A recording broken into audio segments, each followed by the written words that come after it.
the thing. worst. So Yeah, this was the worst. I did cut my nose and stuff, so but I'm getting back. and then you know, Tim's getting ill, so he'll be, if he comes on, he'll be on probably, but for a little bit. And then and Chuck, who injured his back. Oh yeah, but he was stumbling with Yeah. kind of limping along even at the convention. So. Yeah. But, So Matthew, thank you for coming on, man. yeah. It's gonna be a fun discussion. Hey, Jay, it is an honor to be on. Oh, well, thank you. Your video is frozen. Yes, I know. Oh, okay. I don't know why, but it is. I'm closing down my extra programs. I don't know why it's frozen. Just give it a sec here. No problem. We can always re-log in, log back out, log in and out. That'll work. Down. I might not be able to be up on Twitch at the same time. Gotcha, Valmoku. No problem. Yeah, I always run. Well, for me, with streaming, I always put it on a separate. I always have my Twitch on a separate machine just to play it safe, because especially, you know, those browsers hog so much memory. Yeah. I'm gonna quickly hop out, hop in. Okay, sounds good. My app is not responding. No problem.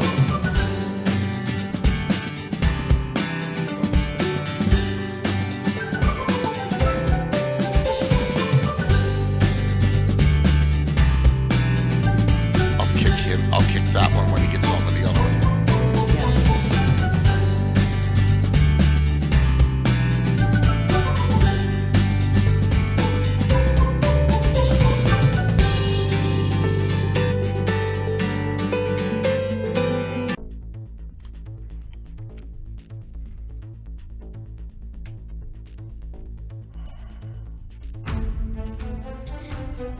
We have a great giveaway.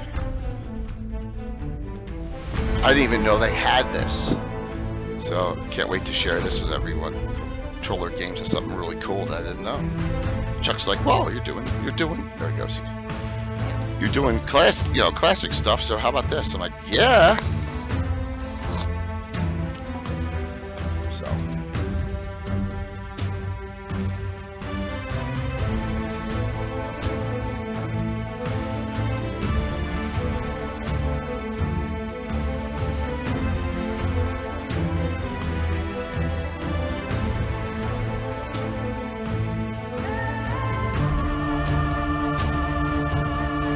Hi, Amy.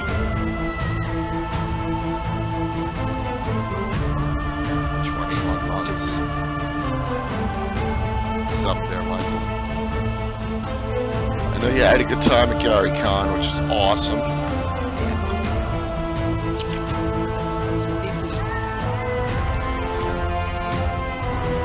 I'm getting there. Could be worse. I mean, I still got the cough. I'm getting there. Yeah, I'm getting better too. Now I'm just. Yeah, well, you guys can't see it yet. Yes. Anna's got plague scars. Yeah, plate scars. Yeah. One crud was hard on me. So, yeah. Oh, you know, it's funny how. Yeah, I'm better. I the game today, but we just leveled up and fixed the tools and stuff. That was all. So they're full level now. A maintenance game, a maintenance adventure. Yep, exactly. Yeah, a maintenance session. Yep. that's good. Yep. There's nothing wrong with that at all. No, it was good. We got it set up so we'll have saving it.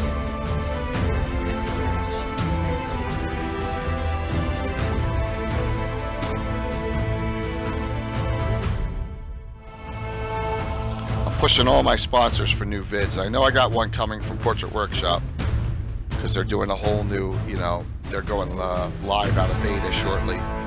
So I've reached out, by the way, and I've reached out to a lot of people. We can talk about that. A lot of the listeners, so that we have from GaryCon. We'll see. That's why I'm leaving next week's Gabbin as TBD in case someone can come on. I'll wait till like Monday or Tuesday. I'll wait till like Tuesday. Yeah. And then go from there.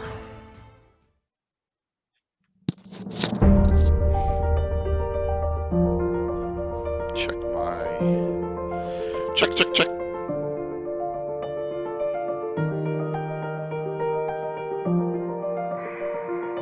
Hey,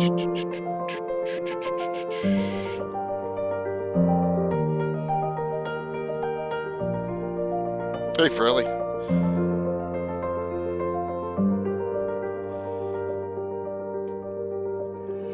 Matthew's rebooting his machine.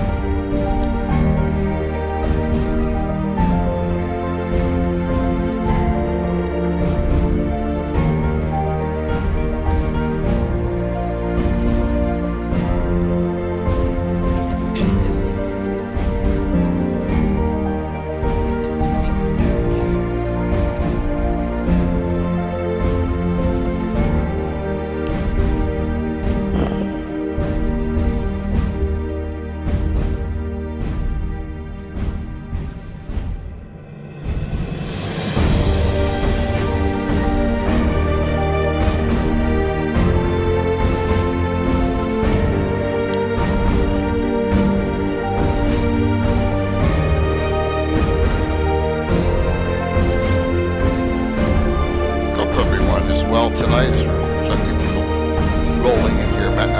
Matthew is rebooting his machine. So.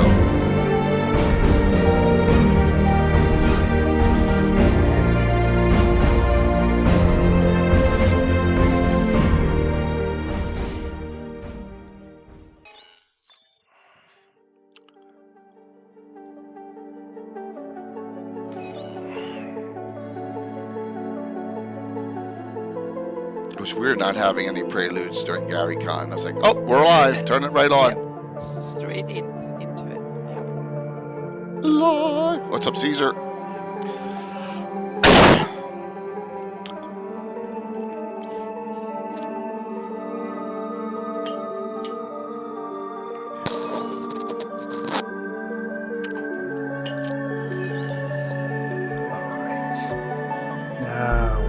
There, yeah. Welcome back. A fresh reboot sometimes is a good thing.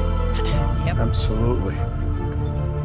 There we We've go. been working too hard on the days for too long. Okay. So,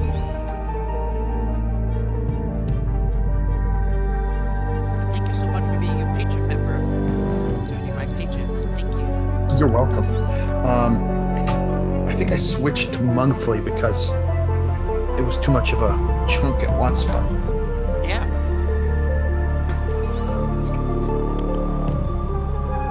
did you happen to see some of those map edits I put up? Yeah. I saw you. It's interesting. You fall into, I think, one of the biggest groups that you want to divide up Warwick into two.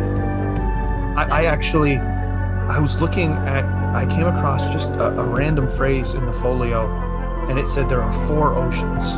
Not one map, official or otherwise, has 4 oceans. You've got the one at the top, the Drummage or whatever. You've got the Solnor, which goes onto the other side of the planet, and then you've got the one in the south, which. Yep, got So It depends on how you divide them. yeah, so. Well, it's like I know it's due to currents, but North and South also Atlantic. The Drummage is kind of stripped into two. You have the ICC and the Drummage. Yeah. And so depending on where you draw the limits, so to speak, it's kind of it's kind of tricky. Oops, let me go back here. So, what's up, Scotch Jeff? Good to see you, man.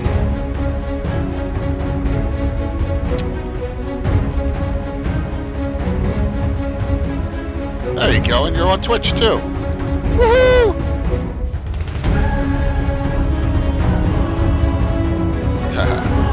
What's up, Rethix? Look at that nice shiny helmet you have there. 37-month helmet.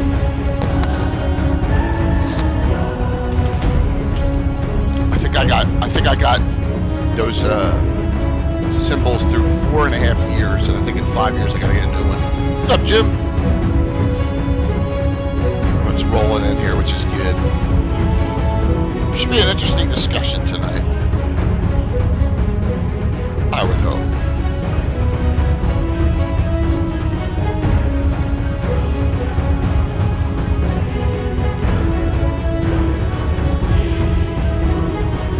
Two of our guests, one is ill but coming on a little bit, and the other one is injured, but probably maybe or maybe not coming on. So it's the comedy of errors this week. Yeah, we're also not used to being out with people, so we're finding it so much camera. My immune system is not great. No, my kids, we went out. We don't go anywhere. Went to church last week. Kids went to Sunday school, came home sick. Yeah. Hey, John. Should be out and Thanks, John. This is going to be an interesting discussion tonight.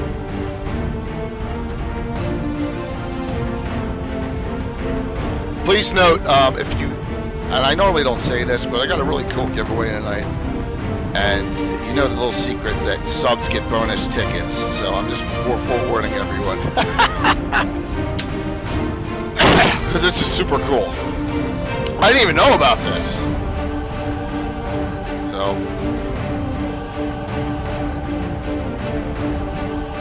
well, I have four, at least four. Well, yeah, it should be four. So, what's up, Bones? Yeah, having that sub get you at least one extra ticket on every giveaway. It's a little secret. Tonight, all right, so we have two guests on and two maybes. We're good. So, old school. We'll talk about this, what old school means, history, and where I see this benefiting the community now. Hanging is always a good thing. Appreciate it. We're just rolling in here. It's because we're on our little 7 o'clock time slot. You know, it's still a learning curve for 25% of the viewing audience out there. So let's come on live. Good evening, everyone. I'm almost recovered, but if I start a coughing fit here and there, just please forgive me. Anna is recovering with plague scars, right? Yes. But apart from that, I'm starting to feel really well, so I'm getting back. And for the first time ever on a talk show of mine, but I was on his twice, right? Was it been twice? Twice. Anna was on twice. Yeah, I've been on twice too. Yes. Yep. Mr. Matthew Fenn, also known as Mattias in the community, or PR Mattias on Twitch. Welcome. Thank you. It's awesome to be here. It's an honor. You were the man. I was talking with Will, and he's like, "Who can we get?" Oh, perfect, Matthew. So to talk about some of the stuff here for our discussion. How did this be an expert? Yeah. And how did this all come about? What's up, Troy? It came about simply, man. I got bombarded with this question or this comment at GaryCon a lot, and the comment was, I play 5e now, or I stream 5e now. I want to give an old school game a shot. I was like, cool. Do you know what edition? Do you like editions? Because there's so many. There are editions, or at least variants, I guess you can call it, of old school. Lots of them. Yeah, absolutely. A ton of editions. So it is, Amy. So look, I'm with yeah.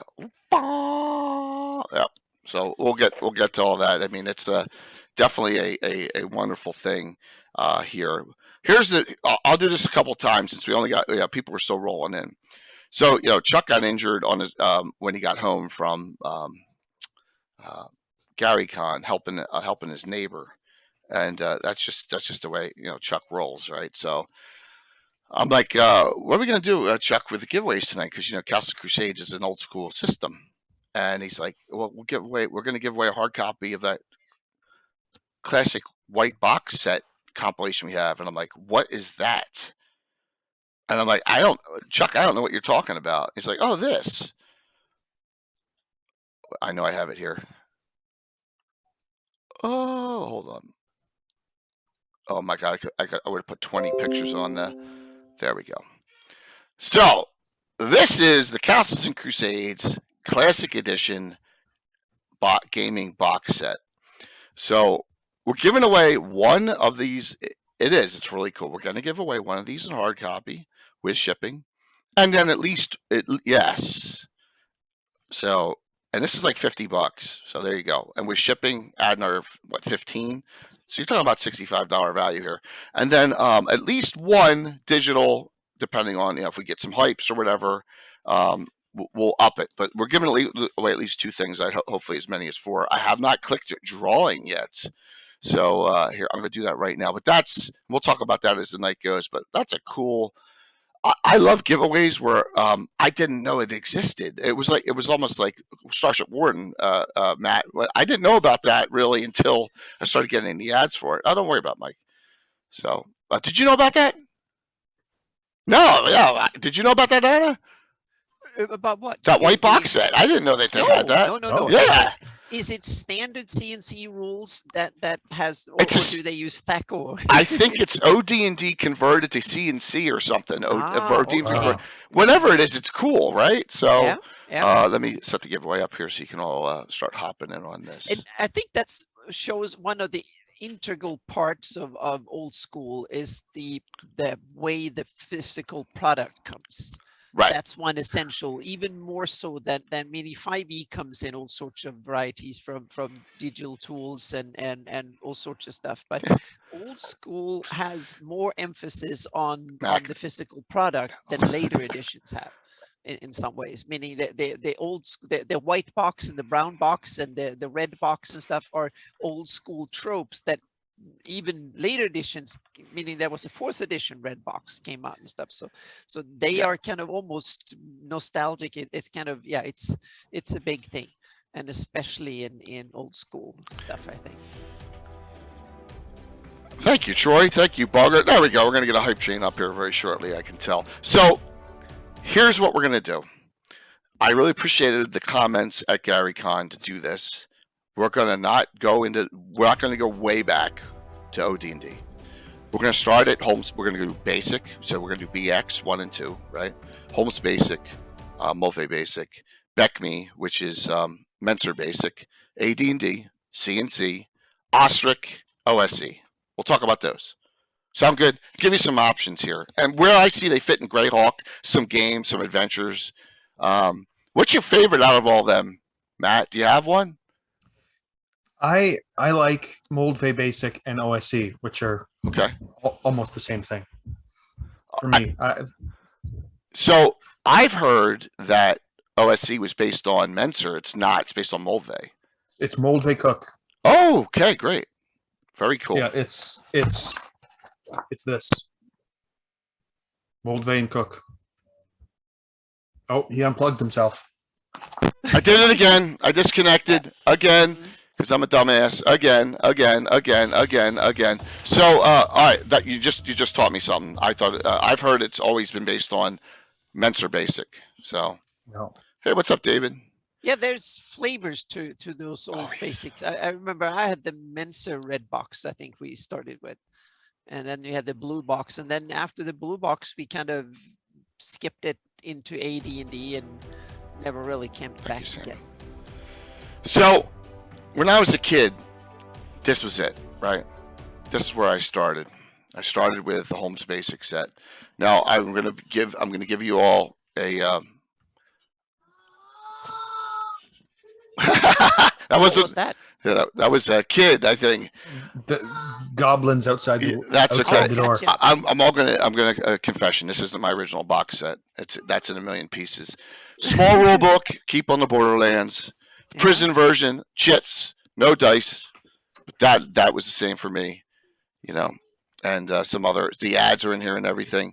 But this was literally I fell in love with D&D. Was this, and it's got you really only get up to casting of 2nd level spells in here. Elves a class, dwarfs a class, halflings a class. There are no gnomes. There's 4 alignments that you can play, and that's it. Right, you really can't play neutral. I think it's LG, CG. Which is kind of interesting because OD&D was lawful and chaotic. The evil and the good were not in there. Lawful was equal to good, I guess, and chaotic was equal to evil. And Moldvay Cook has the 3: lawful, neutral. Right. Not Holmes. Holmes has the 4. Holmes has lawful. Yeah. So right. so Holmes introduces good and evil then. Yeah, absolutely. All right, Yeah, we got because some people coming into the waiting room here, so they are coming in. Awesome. Perfect. So I don't know when this one came out, but with there he is. Look at that, exactly where we are. Oh, awesome. All right, so we have a sick Tim and an injured Chuck. Please, please keep them in your thoughts here. You had the option of the Holmes Basic coming with either one of these two, right? In Search of the Unknown or Keep on the Borderlands. Just depending on the edition you had, and both very cool adventures. In fact, a lot of people still run these to this day. I mean, in the old style. But they're yep. There you go. That's Moldvay, isn't it? Yeah. Oh, that's that. Chuck, say something. We can't hear you. Can't hear you. Oh, there we go. There we go. It's Mulvey. Yeah, somebody made this. Yeah. Gary Collin gave this to me, actually. Is that Mulvey? Is that BX put together, or is it one after the other? It's this is one in this BNX put together. See, Nice. it's just someone made a hardback out of it, which is kind of nice. It's still not as good as well, I know it's good, but the Rules Encyclopedia, I absolutely love that book. Yeah. John, Tim, Chuck, where'd you start? Tim, I know you started with Holmes, right? I started with this right here, this literal book. Yeah, right Holmes here. Basic. This is it. Yep. It's all I have left of it. The box got destroyed, but Or did you start OD&D, Tim? He's having problems. Oh. That looks sinister. That picture right there. That's that. What's that, Tim? You're having chunking issues, as you can tell. Get the max head sounds from people's sound. Yeah. It's probably my end. All right. Try and reboot, dude. If just like Yeah. Matthew I did. think I have some significant updates. I have significant updates going on in other Uh-oh. devices. What was your first system you started with? It was the I think the original box set, not the little, This one. not the Holmes Basic. 5x8 ones. Right. That one, yeah, that Holmes one. Basic. You were Holmes Basic With the, too. with the blue, Yeah. blue tone book in the beginning. Yeah, absolutely. Although we do have the tan books as well. I have those. Yeah, you do. And we're not going to go into OD&D tonight. So look at that. Look at this. I found this earlier when I was digging through my box. Remember oh this my old stuff? gosh. Nice. It's old. Old. That's just, yeah, it's like you can't even read it now. It's awesome, but it's like, So here's the thing. Through the ages, right? TSR decides there's a lot of basic players who don't want to play AD&D. We're gonna keep basic going. You know, and that was an interesting thing at the time. Was you had the Holmes Basic, which we showed, and then I guess 81 was this basic came out, right? And which was the Mulvey. yeah. Yeah, 81. the Mulvey Basic came out. Thank you all for the hype train. This one is still BX generation. So, Matthew, what were the differences? You like this one over Holmes? What's the main differences in this? I haven't seen it from Holmes, but the differences are actually listed in expert page 4. Okay. If you bought Holmes Basic, you could play Cook and Marsh expert, and they have one page X4. What do you do if you're switching from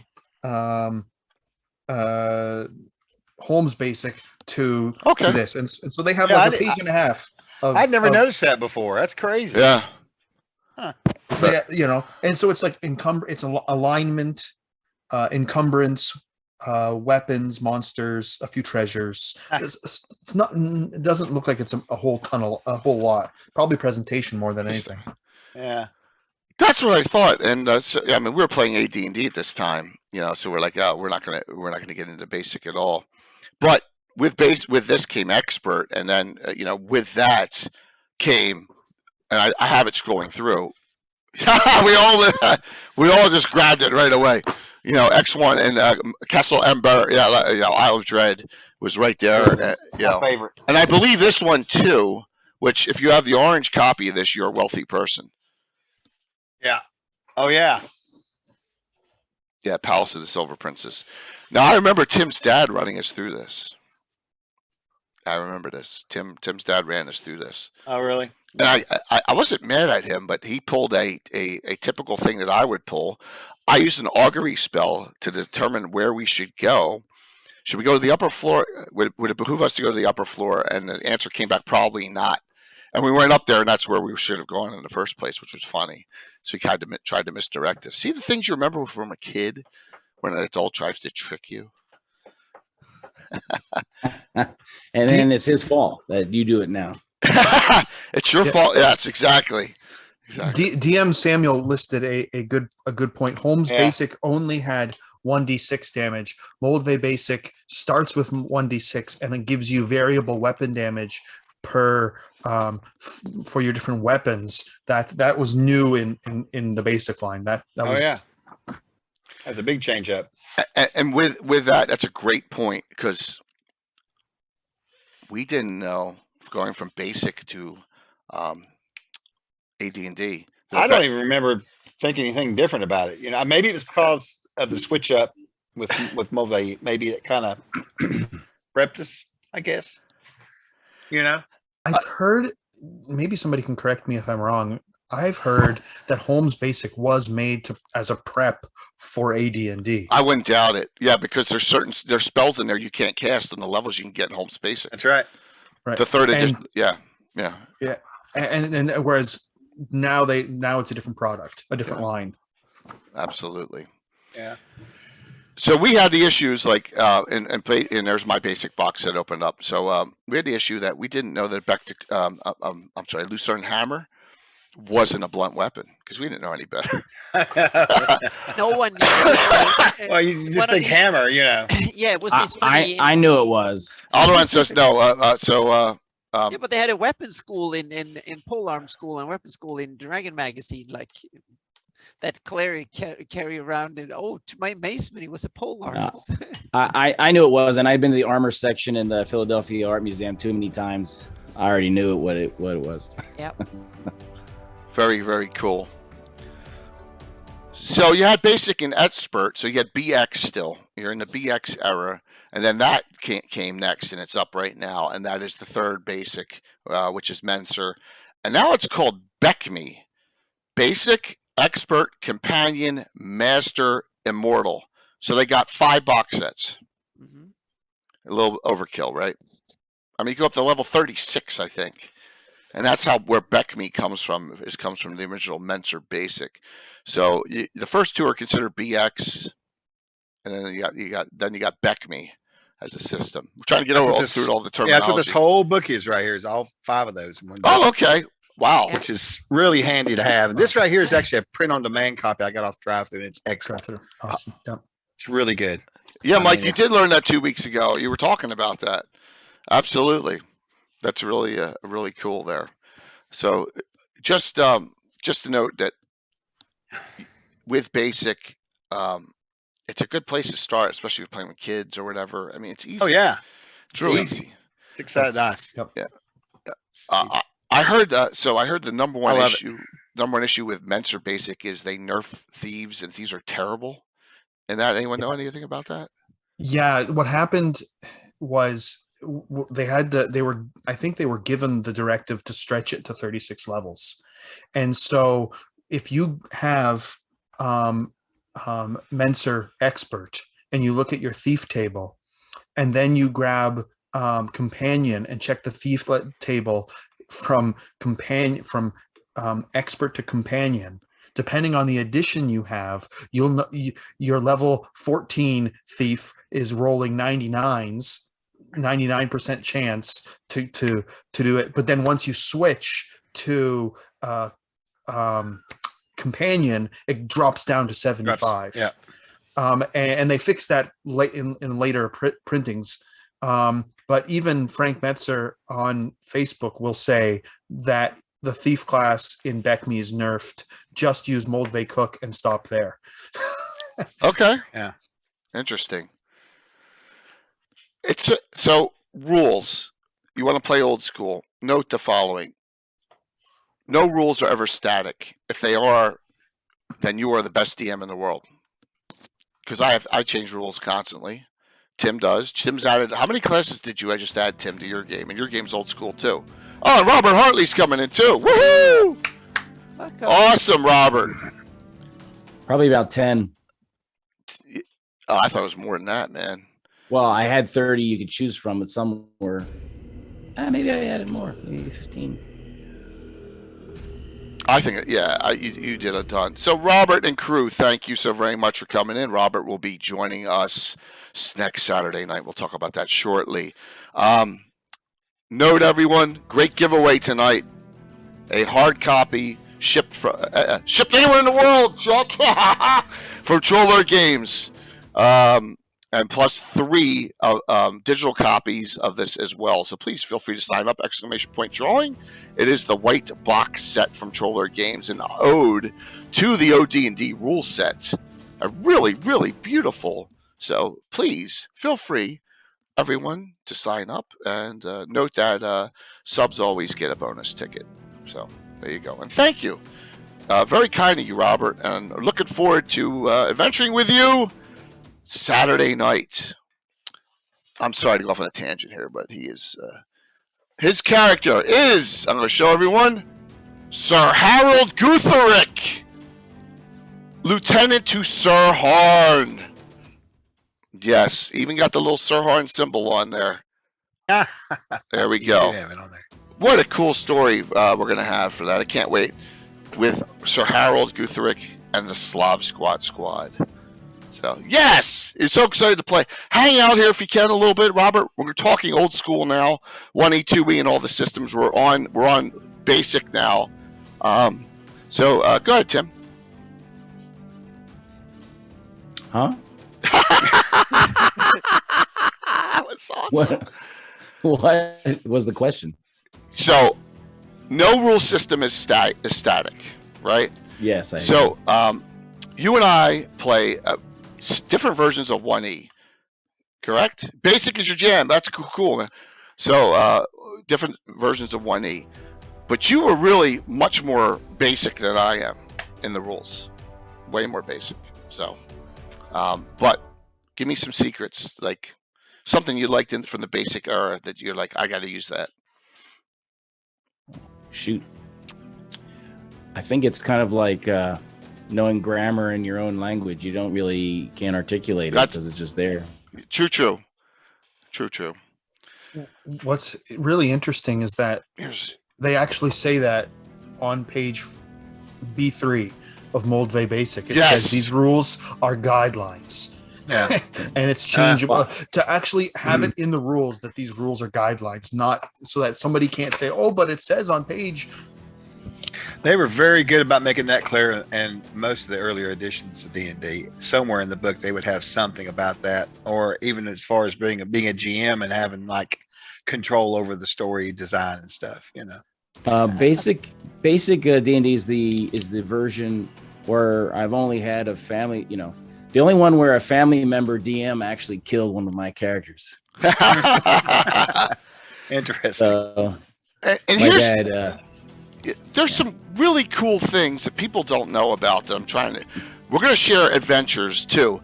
This is In Search of Adventure. This is a reprint, I believe, from Canadian Ancient Gamer. This gives you the first 9 basic adventures in here. Wow. And a lot of them are scrolling through. Yeah. Oh, it's a pass for you, David? That's a shame. Because some of our favorite adventures of all time are in those 9. The Veiled Society is one of Tim's favorites of all time. So, good one. Yeah, and that's this one right here with the Radus and stuff. I mean, Tim ran me through this in high school. Great adventure. I know Josh Pop was talking about this one coming from the basic era. Let me find. I know I have it here. I absolutely love Horror on the Hill. He said was his favorite. That's a fun Yeah, one. yeah, as well. I love so. B1 for the way it was Oh, there are. designed, just to be an example adventure. You know how it was designed; it had a little bit of everything in there for you to do. I love that about that. Yeah, you can get this through drive-through. David says Yeah. they're trimmed a bit, so you may want to see if you Oh. can get the individual ones. So, yeah, it's in search of adventure. It'll give you all the basic 1 through 9. Now there's 10, 11, and 12 as well, and I think they came out during the Menser era. Yeah. And yeah. Oh, that Night's Dark That's a good Terror. one. That's a good one. That is by Recently released too. recently released on drive-through, and that is Yeah. which one is by Sargent himself? This one's great. Oh, this one's the UK guys. This is Graham Right. Morrison group from the UK TSR. So very cool. Another basic game to go with this set, and then you have King's Festival and Queen's Harvest, which kind of go together, if I recall. Yeah. And they're both Carl Sargent. Yeah.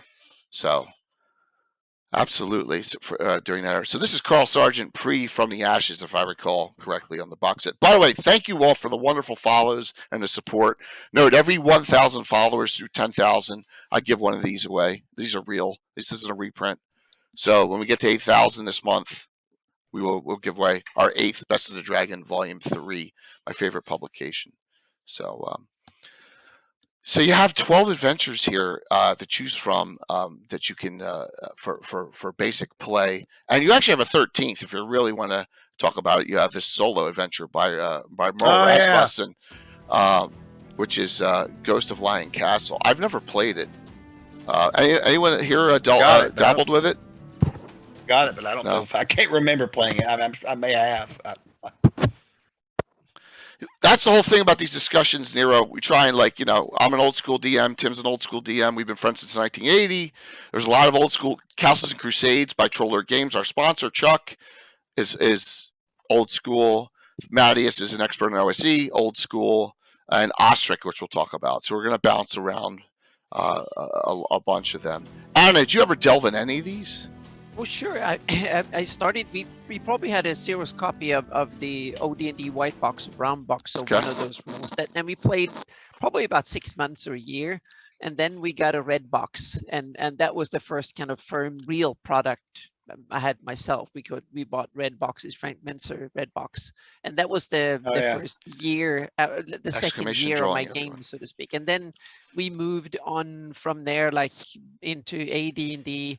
Year after that, and then I only played it occasionally, but I bought a lot of D&D products because I thought sometimes I knew they had something to do with Greyhawk, sometimes I just thought they had something to do with it, and sometimes it just looked cool, so I just bought it and took ideas from it, so to speak. But I never went back. But the funny thing is that even now during GaryCon, Mike Bridges ran a red box game, and so we played that. It was a lot of fun. Yeah, it's very, very simple and straightforward, and yeah. Mike was playing Menser, which is Beckme. So, and Mike goes, yeah, TPK, good. You TPK Carlos too? It was built in TPK. I must say that to my defense here. It was built into the story at TPK, which I think was brilliant. It was awesome. It was really cool. So kudos, Mike. You came up with a wonderful synopsis and an idea for that adventure. I loved it. It was fantastic. See, Wormsblood, that's the great thing. There's so much easy crossover between everything we're going to discuss tonight, no matter what system you're playing. All right, and that even counts my 1.J, as Anna says, 1E2E hybrid mix. Yeah, because it's my convoluted mess. But I must say that, first of all, before we deep dive into it, that my position on old school, I loved it back when I knew nothing better. I loved it. It was fantastic, and I still have fond memories of all those games. The first 3, 4, 5 years that played a lot of really old school. And nowadays, I think old school is like we did it at GaryCon, a little one shot and stuff. But I don't think it's enough to drive my campaigns anymore. I want more depth, and I want more. Come on! Oh, try that. I ran a group last summer. 6 months, real time. I want more. And the simple thing is that then I need to invent so much rules myself.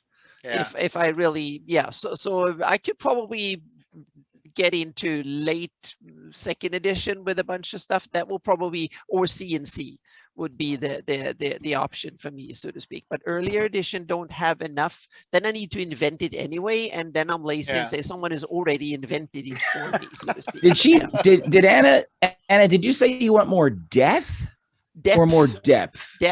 So to speak. Depth. Meaning I She want doesn't think rules like us, for Tim. things. Meaning in the first edition, or really old school, meaning there are necromancers, but there are no rules for necromancers. Yeah, no, and there's not. stuff like that. Meaning you have weird kind of monsters that just live outside the rules because there are no rules for how they actually function, so to speak. They just It's have the best stats and kind. that's it. But the interesting thing is 5e goes back to that tradition again, and they just have things that just are just there, you don't explain to. So I guess third edition was too much of a defining edition for me to really. She does, that Troy. kind of broke this broke the spell a bit. She Yeah. certainly does want to drink the blood. So. Oh yes. Mm-hmm. So note the following. I play 1E, 2E my whole life, you know, and Mhm. added on. And Classic Sam said he's been incorporating old school stuff into his 5E. I know John at Blue Box does a mix. He uses inspiration and stuff in his 3.5 game. I have a Necromancer class in my 1E, 2E game. Hey, there's also, you know, it just depends on how comfortable you are with DMing. So all that is okay, cool. Thank you. Did not know that, Sam. Thank you very much, she/her. My apologies. But there's no right or wrong way to DM. And I've always said this. There's no two DMs are the same or alike. As long as your Exactly. players like it, that's the key. Keep it. And you can run 5e in an old school way. Yeah. True. I mean, Mhm. you want to play, you like basic DMG for 5e has side initiative. Well, in the games, this D&D was designed to be homebrewed. We all know that. That's the beauty of it being malleable. And as should any really good RPG, the more malleable it It's is, too the direct. better you can, set it to what you want. So, it makes complete sense. And I think that's what we love about all these games, no matter regardless of what the genre is. If they can be malleable, then they're fun. So can I bust Chuck's balls for 1 second? Oh, just get in line, buddy. You never stopped before. Doug, very extremely. I want to make him feel welcome. Chuck, what a great giveaway we have tonight! A wonderful giveaway. But when we did the fantasy mapping show, Michael from Frog God, he gave me the gift certificate within 5 seconds for the show, and I'm kidding, Chuck. I'm kidding. For the Legends and Lore show, I'm still waiting on it. Oh, I got to get you. I'm kidding, Chuck. Come on, I love you. I'm trying to make Michael feel good too. So that's good. Yeah. Whoops. Glad Mike's feeling good. All right. There are adventures basic in Dragon magazines. There are probably some in Dungeon too. Has anyone run this? Probably. We have 4 initial Dragon magazine adventures on our wall of fame, and this one is one of the best ones. Sword of Justice. This is a basic game. This is from Dragon 92. So if you have Dragon 92, there you go. There's a really cool adventure in there. It says, adventurers seek an elusive elf who holds the Sword of Justice. There's no reason you can't run it in whatever system you're playing, but it is written in basic. So, yep, very cool. Anyone here run that? I know Tim has. I may have ran it. I haven't God. done that. Oh, that was Marco that ran that. It was Marco. I don't that ran remember that last one. week. So, how about Tease and Thane? Is that basic or is that 1E, 2E? Tim? I think that's basic. From White Dwarf. Okay. Yeah, I Halls think and that's Tease and basic. Thane. I did Doom Keep out of the Dragon magazine. Basic? I think that's basic. Yeah. It's early. Before Dungeon was around, they put adventures in Dragon magazine. So, yeah. Oh yeah, that's the reason why we bought them. And what about that and the Chapel new of character classes? Silence? Chapel of Silence is. I don't know if it's 1E or basic. don't Great know. question. Whoops, I hit the wrong I only button. ran through. I ran through it as a Wrong kid. button. Mark's brother-in-law Frickin' ran it. Luke. Yeah. Very cool. Matthew, any recollections of any Dungeons or Dragons in the early days that stand out in that basic or 1E era adventure-wise? I mean, you guys have been around Dragon Magazine. I'm one of those few people who you guys are talking about opening up your boxes of basic. The first D&D game I ever played was Pathfinder. Oh wow. Oh, Okay. wow. Okay. So, All So here's so my I'm coming the other way. here's my question though. Pathfinder. Did you play 3.5 at all? No, I played Pathfinder for a little while and then 4. 5th edition. So why do you love OSE now, which is old school essentials? Which is It's simpler. okay. Your character classes are not superheroes. That's not the kind of the game I want to play. I run OSE with my kids, and they get it. It's nice and simple. Very cool. And I don't know how much we want to get into OSE itself, but Sure, go ahead. all right. So OSE there's two versions. Okay. There's Classic, which is Mold Vacok. Okay. Very little difference. If there are any differences, he's listed them in the back in a little appendix. All right. The one biggest difference is he has added in the option of using Ascending Armor class and basic attack bonus. That's good. So it's built right into the system. So all your stat blocks will have your original armor class first, and then in brackets you'll have what it would be in an ascending armor class system. So you can pick and choose what you want to do. Then they have the advanced fantasy, and they've taken your 1E, 2E classes and put them at classes, monsters, treasures, and they have some rules and fitted them back onto the BX system. So with this system, I can pick up, with the advanced fantasy, I can pick up any basic or advanced Dungeons and Dragons game and play them all. Anything TSR published before 3rd edition, I can pick up Old School Essentials Advanced and play it, and without having to worry about converting it. I can watch Jay's show where you unpack your Cavalier class, and I can pick up my Old School Essentials. I can go to the Knight class, and I can say, oh yeah, look, there's the rule that Jay's talking about that he's changing. Even though it's not AD&D, it's a simpler version of those options put onto BX. So Cool. That's the two versions. It comes in the big boxes like this, the big books, or you can get them as individual little monsters, treasures, all the individual books in a box set.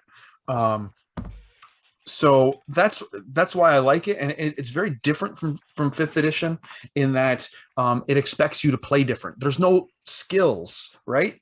There's no skill. There's no perception check. It focuses a lot more on role play. It's a style of play that I like better. When You roll against stats for make an intelligence check for is that how you do it for certain things?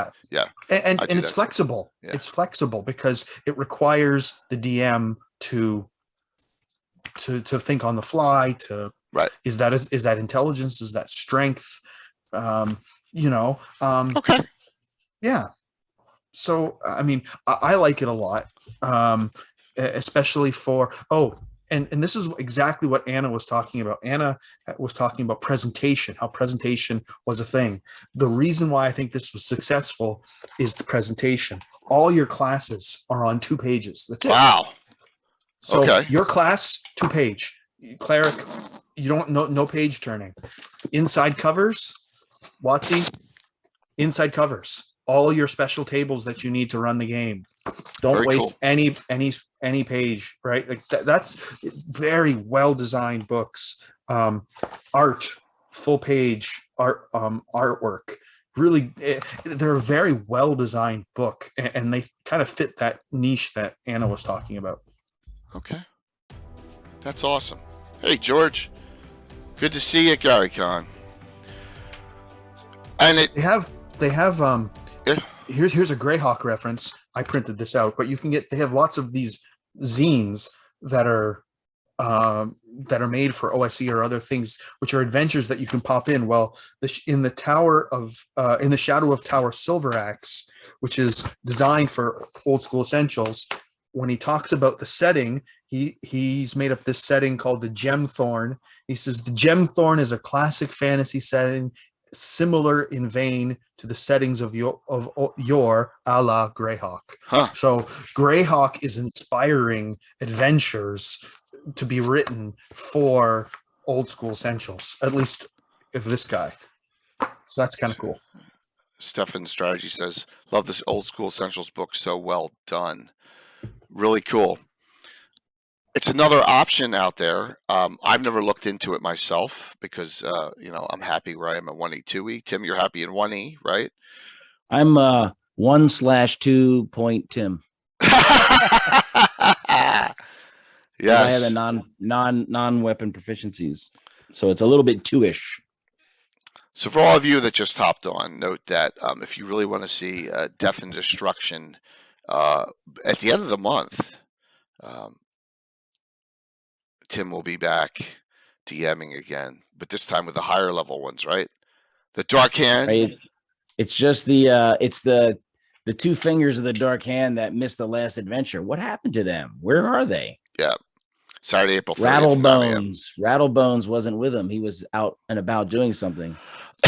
So we'll check that one out coming up on April 30th to finish up a packed month of content. So now, Chuck, look at all these great books I got. Right? This is all from the new Kickstarter,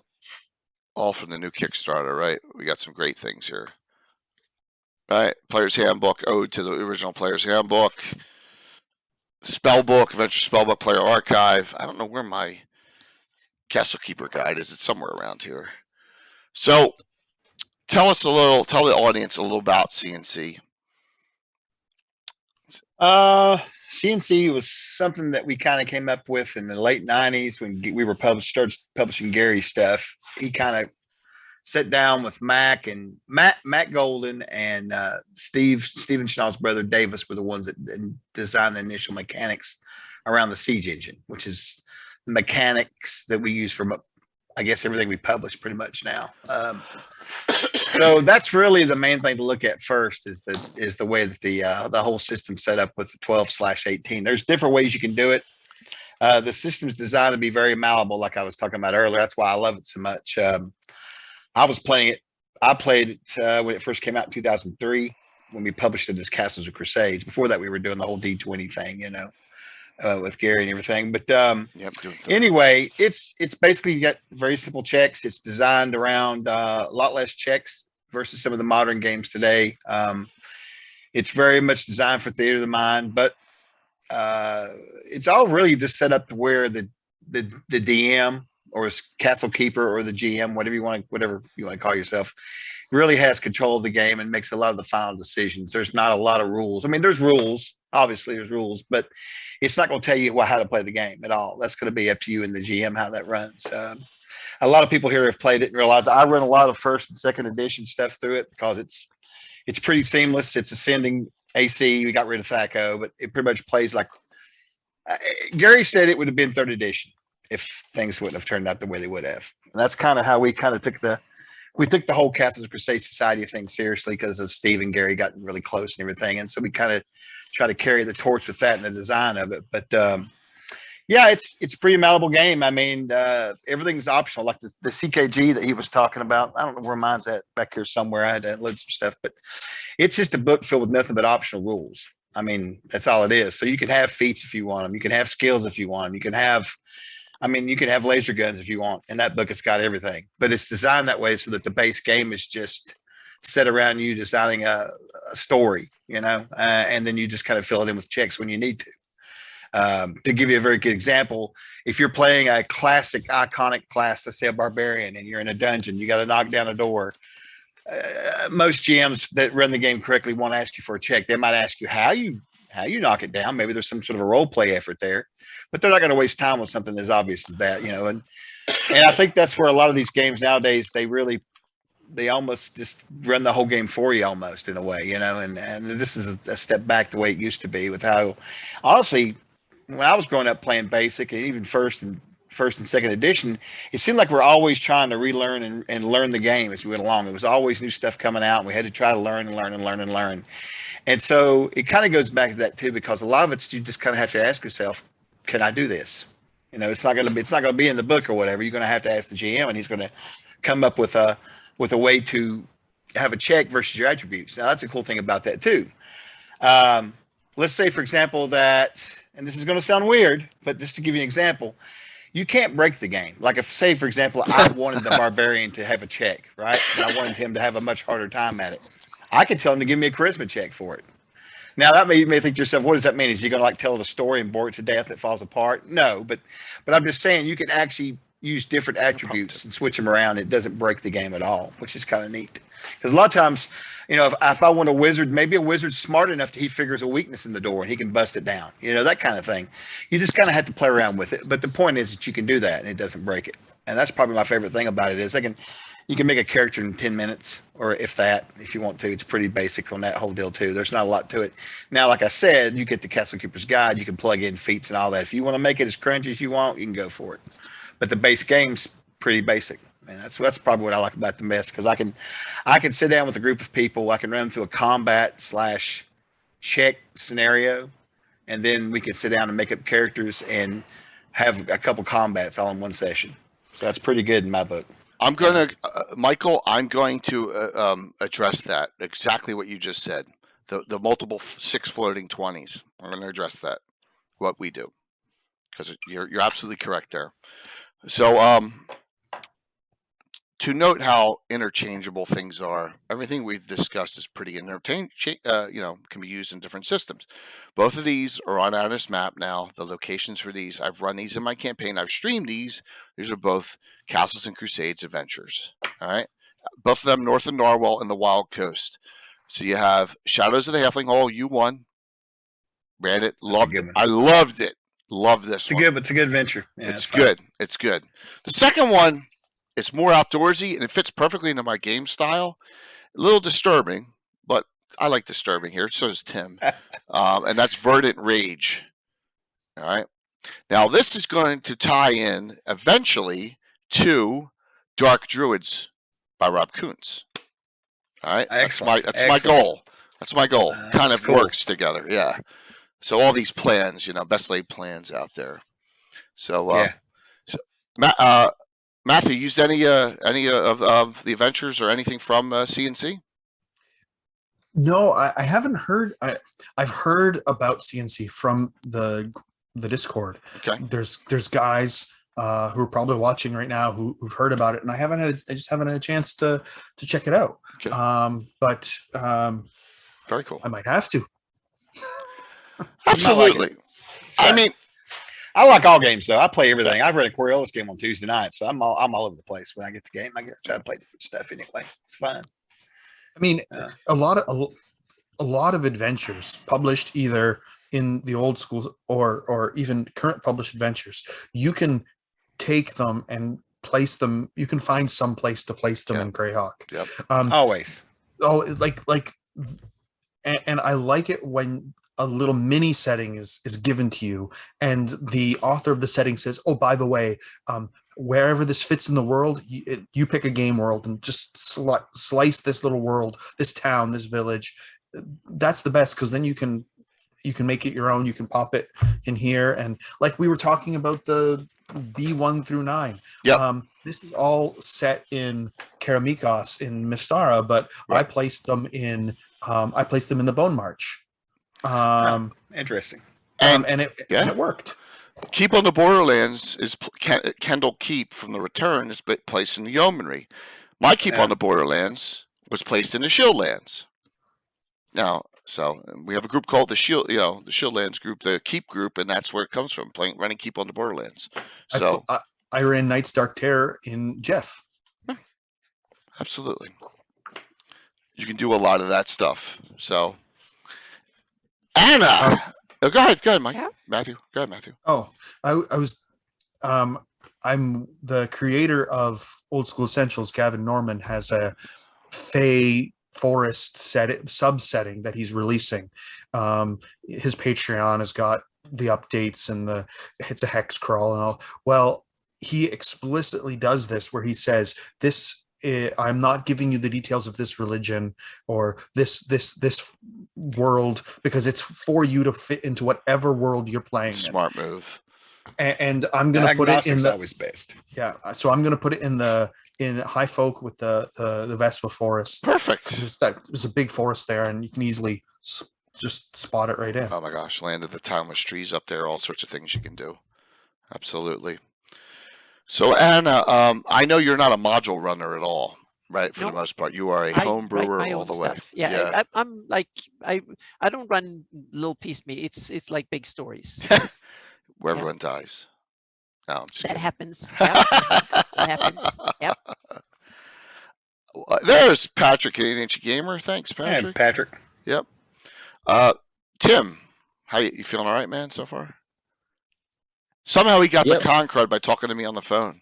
Uh-oh. I have, well, I don't know if it was seasonal. I was cleaning out my garage and a lot of dust in there, and I woke up feeling like crap this morning. Yeah. So. Uh-oh. I tried to be the hero Monday and help my 80-year-old You neighbor. guys. She fell outside, and I tried to help her up, and I put myself in the hospital. I'm limping around here with a cane now, like I was. Now people that met me at Gary Con because I had a cane, if they see me now, they're just going to assume I have one all the time, which I might as well just give up and just give in to my lichdom and just embrace it for whatever it is. Don't make me laugh. Yeah.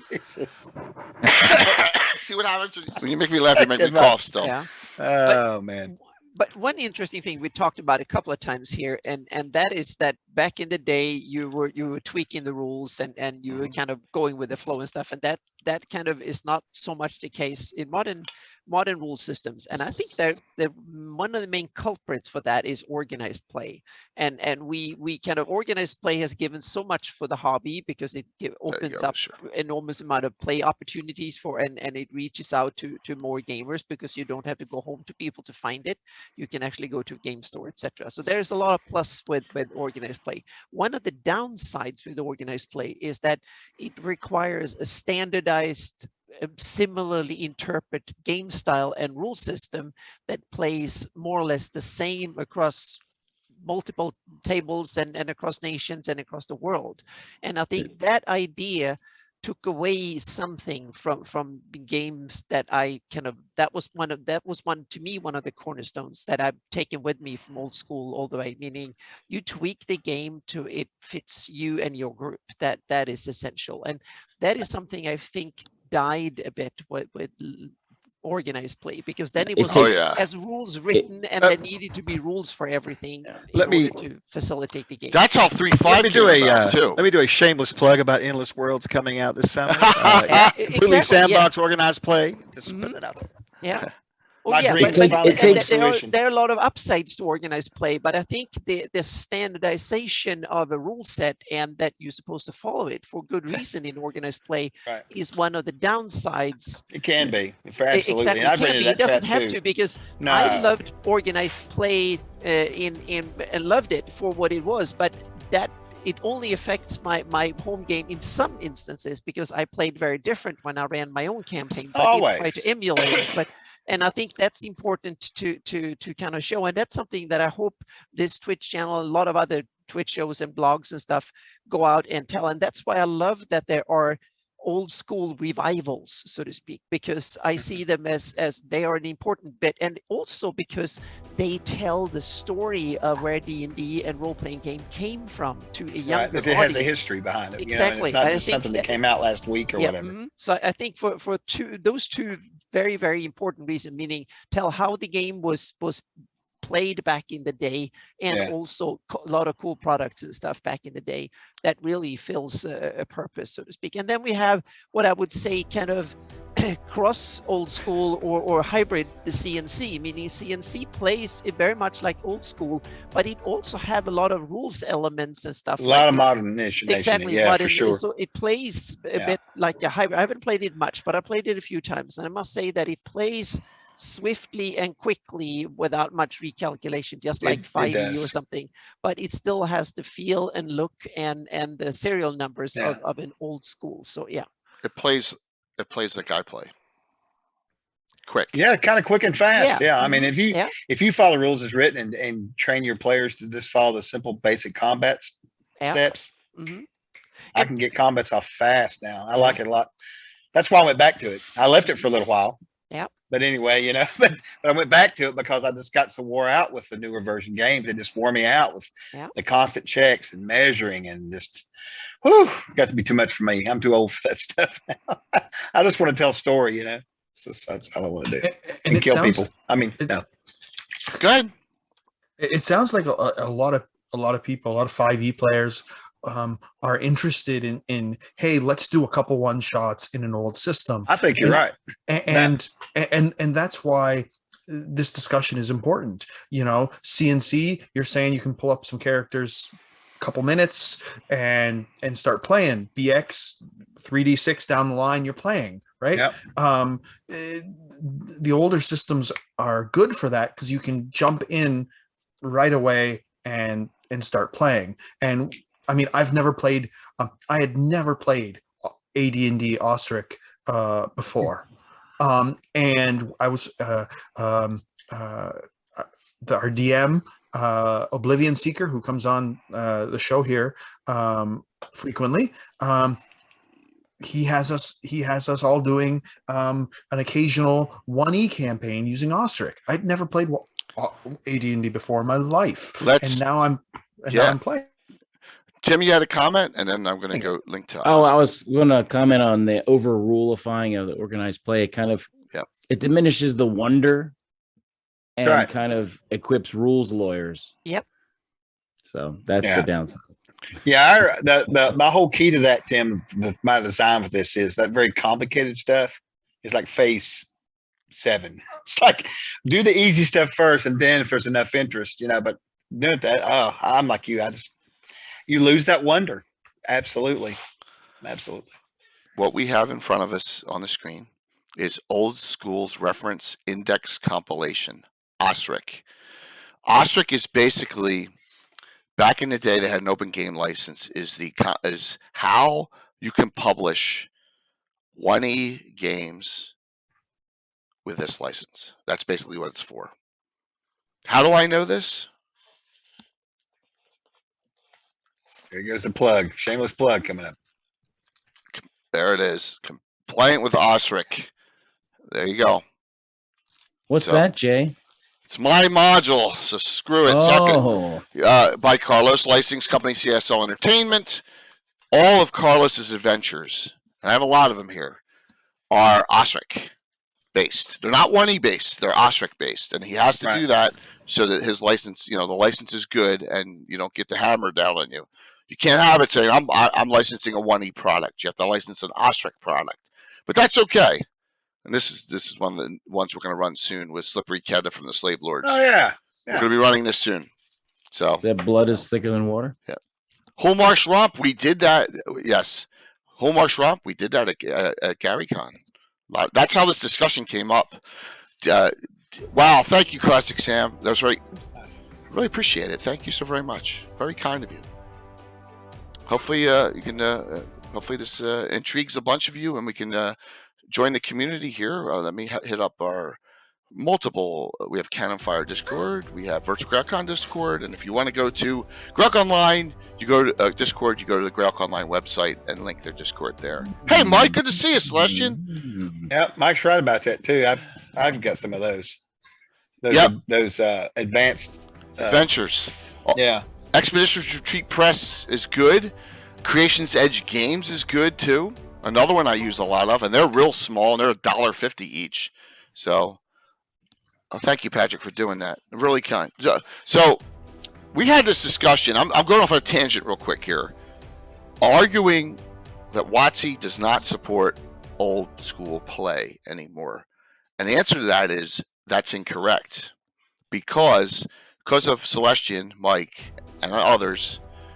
Classic D&D's on Fantasy Grounds. Well, that's 2E. And go ahead, Anna. I was going to say, there's one more. They're selling old school stuff on Drive-Thru RPG. That's true. Yeah. That's true. And that's another way. So a lot of the old TSR products are still available. Yep. at printed demand and Absolutely. PDF. So we must say so exactly. So TS Wizard of the Coast is Yep. they're definitely not trying to make it difficult. It's probably been easier now to get into old school than ever since it came out originally. It's a great point. Yeah. It's a real good point. So we have that's what Ostrich is. Ostrich is basically a publishable version of 1E. And Mike, you're correct there. There's a lot of ways around things, because the open game license for 3.0 for D20 is still open too, isn't it, Chuck? Yeah. You can still use that if you want. Yeah, as we were talking about that, if you remember Gary Con a little bit, there's with these new folks coming on board, it's curious to see where that'll go. I mean, they can't change that, but they can definitely change going forward, Right. Yeah. They're not putting out new products, guys, Jeff, and that's a discussion for another time. Absolutely. Yes, definitely. All right, so we've skirted around, and then we'll go back and take questions and stuff. We skirted around my baby, 1E/2E, right? Player's Handbook, Art Arcana, all the way up to AD&D ends with 2E is part of AD&D. Player's Handbook 2, all right? That is your AD&D genre. I've taken it and customized it. Hey, Wiley, good to see you. I've taken it and customized it to the nth degree where I have 18 to 20 books of these up downstairs. You can see them behind me when I'm streaming, right? This is my Classes and Races book. Yeah. And someone goes, why didn't you ever play 3E, 4E, 5E? Because 1E, 2E, I love it, and there was no reason to change, and we kept on building it. And Tim's DMing style is slightly different than mine, and his rules are slightly different than mine. What's the big rule difference between you and me, Tim? I don't know. Come on, I know you're not feeling well. Your critical hit tables. Right? Oh yeah. Those critical hit tables that John the Blue Boxes uses to kills all the characters off. Yeah. You're welcome. Yes, so that's a big difference. That's a huge difference. And there's some other nuanced differences we use too. Yeah, absolutely. So, Matt, when you play, do you ever get from any of your players or friends or whatever? I think I wish you would do that differently in old school, like a certain rule, and then have you had that happen in the last 5 years? Yeah, occasionally. I mean, I have a crew that were 5e players, and I wanted to run them through old school essentials, and of course one of the players wanted to play a tiefling, and I said, sorry, there are no tieflings in this book. You're gonna have to pick another class. I wish that was different in old school. I'm sorry, it's not. You don't want a tiefling. So here is my suggestion to you. They can play a Cambion or Alu Demon, but not a Tiefling. Right. Because that's what they were called in old school. Now, that's going to have its problems. Anna has Zestra. She's an Alu Demon, right? Yeah. Well, she's kind of a drow demon Cambion. Yeah, something like that. Yeah. And it's in 5e, I guess it will be sort of a drow tiefling. so you can put labels. And yeah, depending on the class, the type of class you're playing, what edition, right? Yeah, absolutely. Yeah, so they and it's interesting. They're called in Greyhawk, they're Cambions. In other places, they're tieflings or plain touched or whatever. Yeah.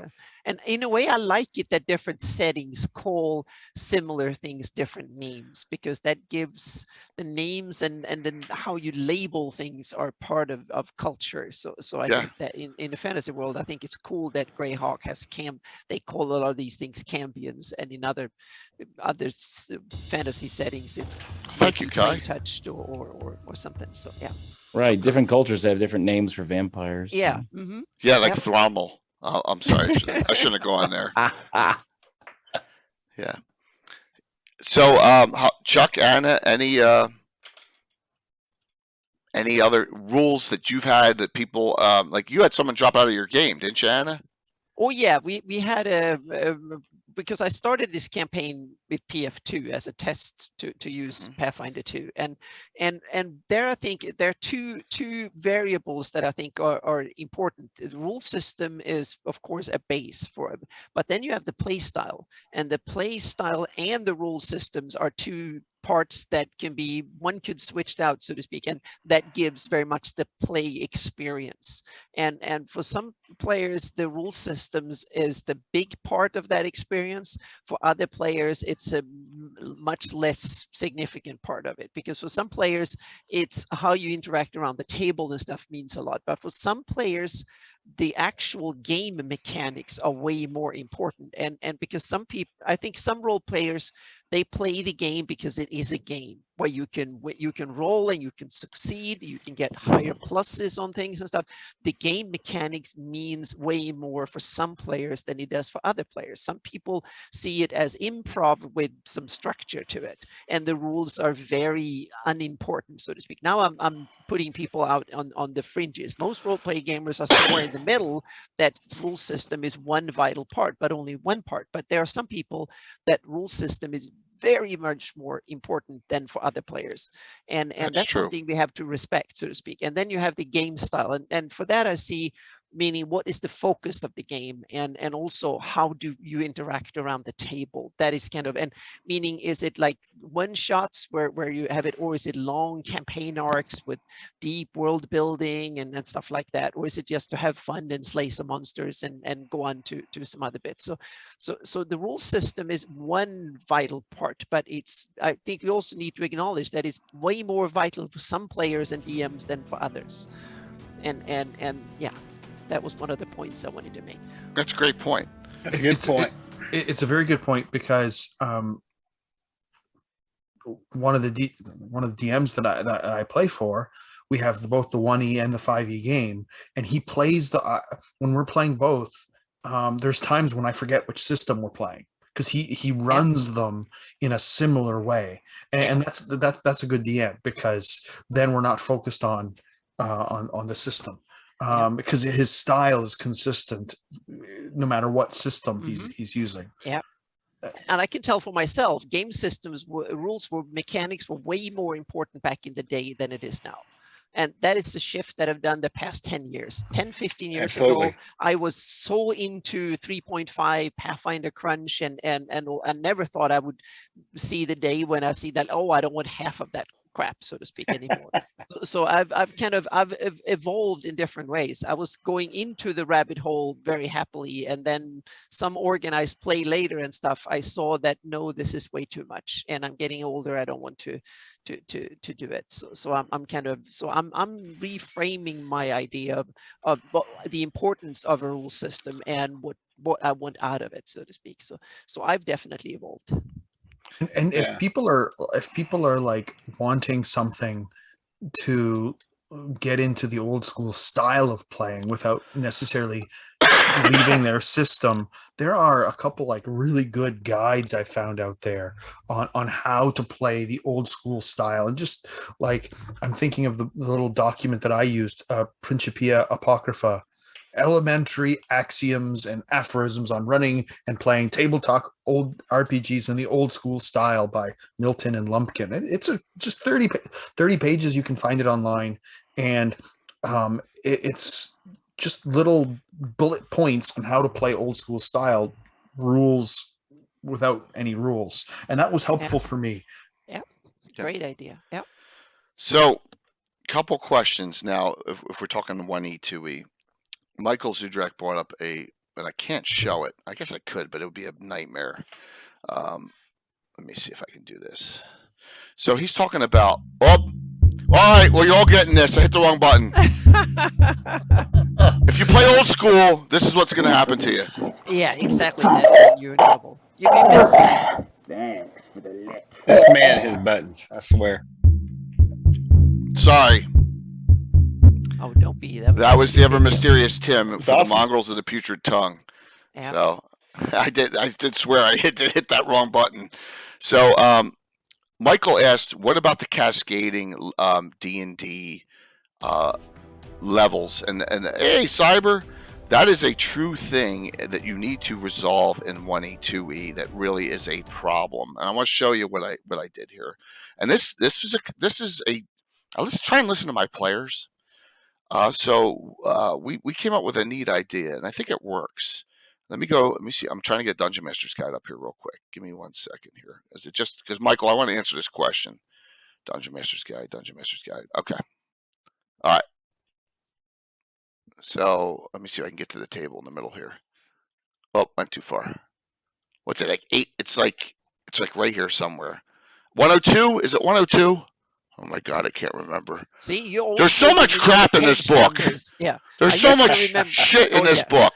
That's why it's awesome, Jay. Yeah, I know, but there's so much shit. 10 years and still discover things. I don't even know where. Hey, Rob, what's going on? I don't even know where it is in this damn book.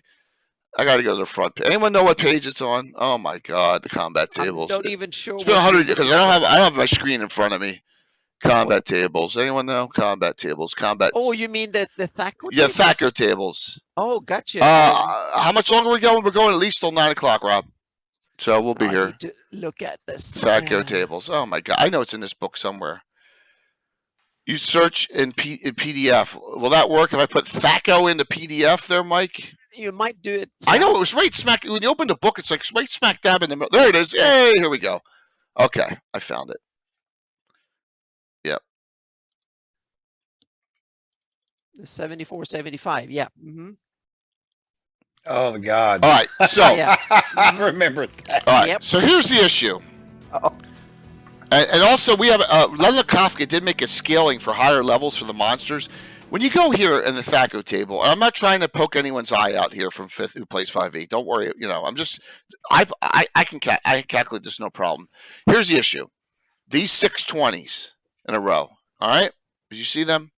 Mm-hmm. So what we did was every 2 up, this one on the table, is a -1 to your opponents to hit. That's how you get around it. So you've kind of semi put in the D20 system into it for those going up.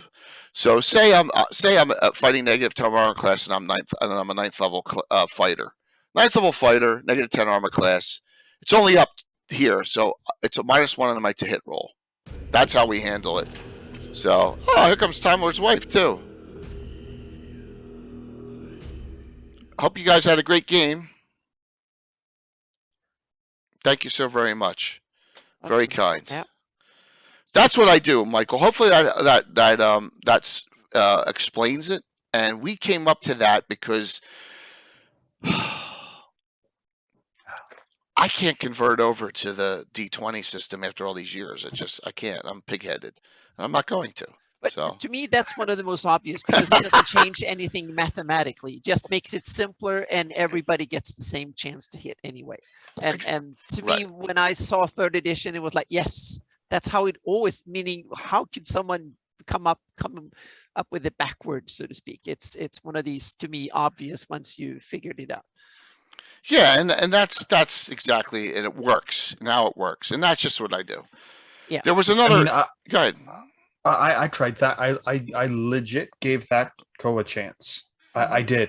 I mean, I learned D&D using the D20 system, and then I went and I gave it 6 months of all my games playing with Thacker. And after a while, I went, no, I'm glad they have the base attack bonus, ascending armor class built in because it's just so much easier to do on the fly. Yeah, when I read 3rd edition the first time, I was so angry at myself for being so dumb that I can figure that out myself in 10 years of gaming. It was like, why the heck didn't I figure that out? And anybody who's so obvious, anybody who's plays 5th edition and you grab an old module and you're looking at armor class, take 20. If it's an AD&D game, take 20 minus the armor class. That's your armor class in 5th edition. It's that easy. Mm-hmm. It is. It is. And note the following: if you're playing in my game, you don't even need to worry about it because I calculated. Oh, exactly. That's the good thing. Your players don't have to worry about it because you're fixing it also. Yeah. And Blood Wild ascending works too. There's nothing wrong with either system. If I see that Thacko the Clown anymore. I'm gonna, you know, I'm gonna sick. Well, Thacko is just a more convoluted way of doing exactly the same thing. I'm gonna sick Vampire Thrommel on him. Yeah. So Listen, Jay, I'm gonna have to duck out. I guess I gotta go lay down. My back's Chuck. screaming. Uh-oh. So I appreciate it. No, dude. Good seeing you Thank again. you for hanging in there, and Oh, please, that's good. all the Time Lord's wife people who came in. Note, Chuck, we have 4 giveaways. Do it one more time here, and they are really fantastic. And there's one hard copy, the white box starter set in OD&D plus shipping. 3 of those in digital. Okay, so the first person I draw will get this in hard copy. Very, very cool. Chuck, thanks for hanging in there. I hope you're feeling. Sure. I hope you're feeling better. Wonderful thing. Another week. I'm supposed to be off work this week to rest my back. I messed my back up really bad. But anyway, long story short is I just wanted to stop in and just tell everybody thank you for supporting the community and supporting Jay and Anna and Matt and Tim and everybody that's here watching now. It's just a great community and we just love everybody and just want to say thank you. And we will have an official announcement coming shortly. Like published official announcement. I know Steven said something Thursday on his show, but we will have that coming. So yeah. Official. So Chuck, thank you for everything as always, man. And I hope you feel better. No problem. All right. Talk to you soon, man. Everybody have a good evening. Yep. See you later. Bye-bye. Nice meeting you, Matt. All right. Nice to meet you. We got Tim for another 20 as well, because Tim is sick as well. So sick and tired. So sick and tired of being sick and tired. Yeah. Yeah. So you got Basic, you got BX, you got Beckme, Ostrich, OSE, Castles and Crusades, and 1E, 2E as your olds. One should be mentioned, I guess. That's DCC. Should be mentioned because they also an offshoot of Dungeon Core Classics. Right. Of old school in a yes. more kind of silly, over the top, kind of crazy way, so to speak. But their spell misfire table is exactly. Oh, that's right up Tim's alley. Yeah. Meaning it's crazy over the top, but it is old school in a new way, just like so many of the other ones. So yeah. The other thing to mention about OSE, the classic fantasy, the one that's a direct clone of Moldve Cook, they released an SRD for it. So all the rules are free in this really nice SRD. Yeah. So if you don't even have to buy the book or buy Moldve, you can go on there and everything's there. They have monster generators. They've got treasure generators. So if you want to play basic, you can go on there. You can generate your monster. You can generate adventuring parties by level. If you want a high level adventuring party, or all of that work has been automated on their SRD. And so that's really awesome tool for people who want to play basic. There's Bill the Master Crafter. Yeah. So note, we may be missing some, like basic fantasy. We're talking. There's some Hackmaster and whatever that are out there, so to speak. Yeah. Labyrinth Lord, which is OD&D, isn't it? Labyrinth Lord. Yeah, Labyrinth Lord's OD&D. But this show also the plethora of retro clones in various shapes shows the stamina of the game, and that old school really has something to say even in this day and age. So it's kind of it's. So you're starting a campaign in Greyhawk, and you want to start it using old school rules. What do you do? Oh, it's Labyrinth Lord's BX also. Here's what I would do. Here's some options. All right. I got 3.5 because I got 5. Of course, I don't know where oh my God, I didn't bring my Hamlet. Of course, you got Village of Hamlet, right? Village of Hamlet is one of the greatest adventures of all time. Castle of Amber's X2 BB fan fun, so it's after Isle of Dread actually. And Village of Hamlet's one of the greatest adventures you could ever play. But here's some other ones I would recommend. All right. The original Saltmarsh, which you can have in 5e. Hey, Tom the Vindicator! Thanks, Tom. Wow, very kind of you. 5 gift subs. There you go. Sinister Secret of Saltmarsh. This is where Ghost of Saltmarsh is based out of. This is the first 1e version. Doesn't matter what adventure you can do. Yep. This says levels 2 to 4, but it's not. You can run this because there's so many random encounters and encounters outside the main area. And I got to give an ode to our friend of all time, Len Lakofka, Secret of Bone Hill, right? And you don't have to place it on Lendor Isle. You can place it any other places in Greyhawk as well. Fantastic adventure on my Wall of Fame as well. This one's a little more difficult to run, but I just ran it in the Narwhal area. It's tough against Cole the Reptile God and won. This takes place in Grand March. It's a great module, but I moved it to the Wild Coast. So, Tom, that was very kind of you. Thank you. One of our greatest adventures of all time. Tom, you are on perfect time. This is Tom's favorite event. Tom, type it in. What's your favorite adventure of all time? I have it in my hand right here. I'll give you 10 seconds. See if he types it in. He may not be able to. He's on my phone. Tim, what's your favorite early adventure of all time? Let's go around. Let's round table it. What's your favorite early adventure? Does it have to be Greyhawk? No. Dark Tower. That's like 7th, 9th level. I said early. Oh, early adventure? Yeah. Oh, low level. Dark Low Tower. level. Wait, Jay. Well, come on, Tom. Which one? First level. First level adventure. What's your favorite? Against Slave Lords Amy's not first level either. How you guys? I like. How about Q1? Bill got it. What? Q1. B1 rather. B1. Oh yeah. B1. Absolutely. In Search of the Unknown. Yeah. Don't arm in now. Here we go. Bill got it. Citadel by the Sea. Dragon 72. I've never been in that one. I don't think. You've never run this? You've never played Or this? been in it? Oh my God, Tim, that's nuts. I have it set aside though for my youngsters.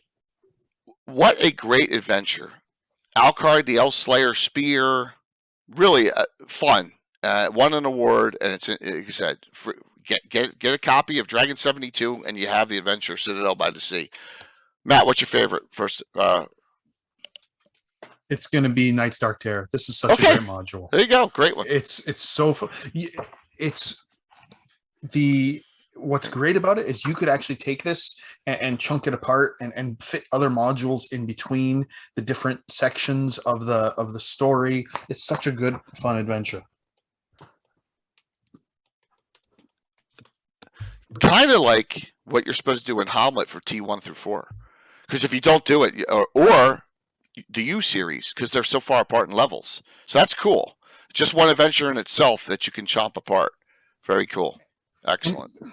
Yep. I mean, I know people don't always like B1 through 9 and how they took things out of, especially they took out the Keep in the Keep on the Borderlands. But if you actually buy the Keep on the Borderlands reprint, then you've got it.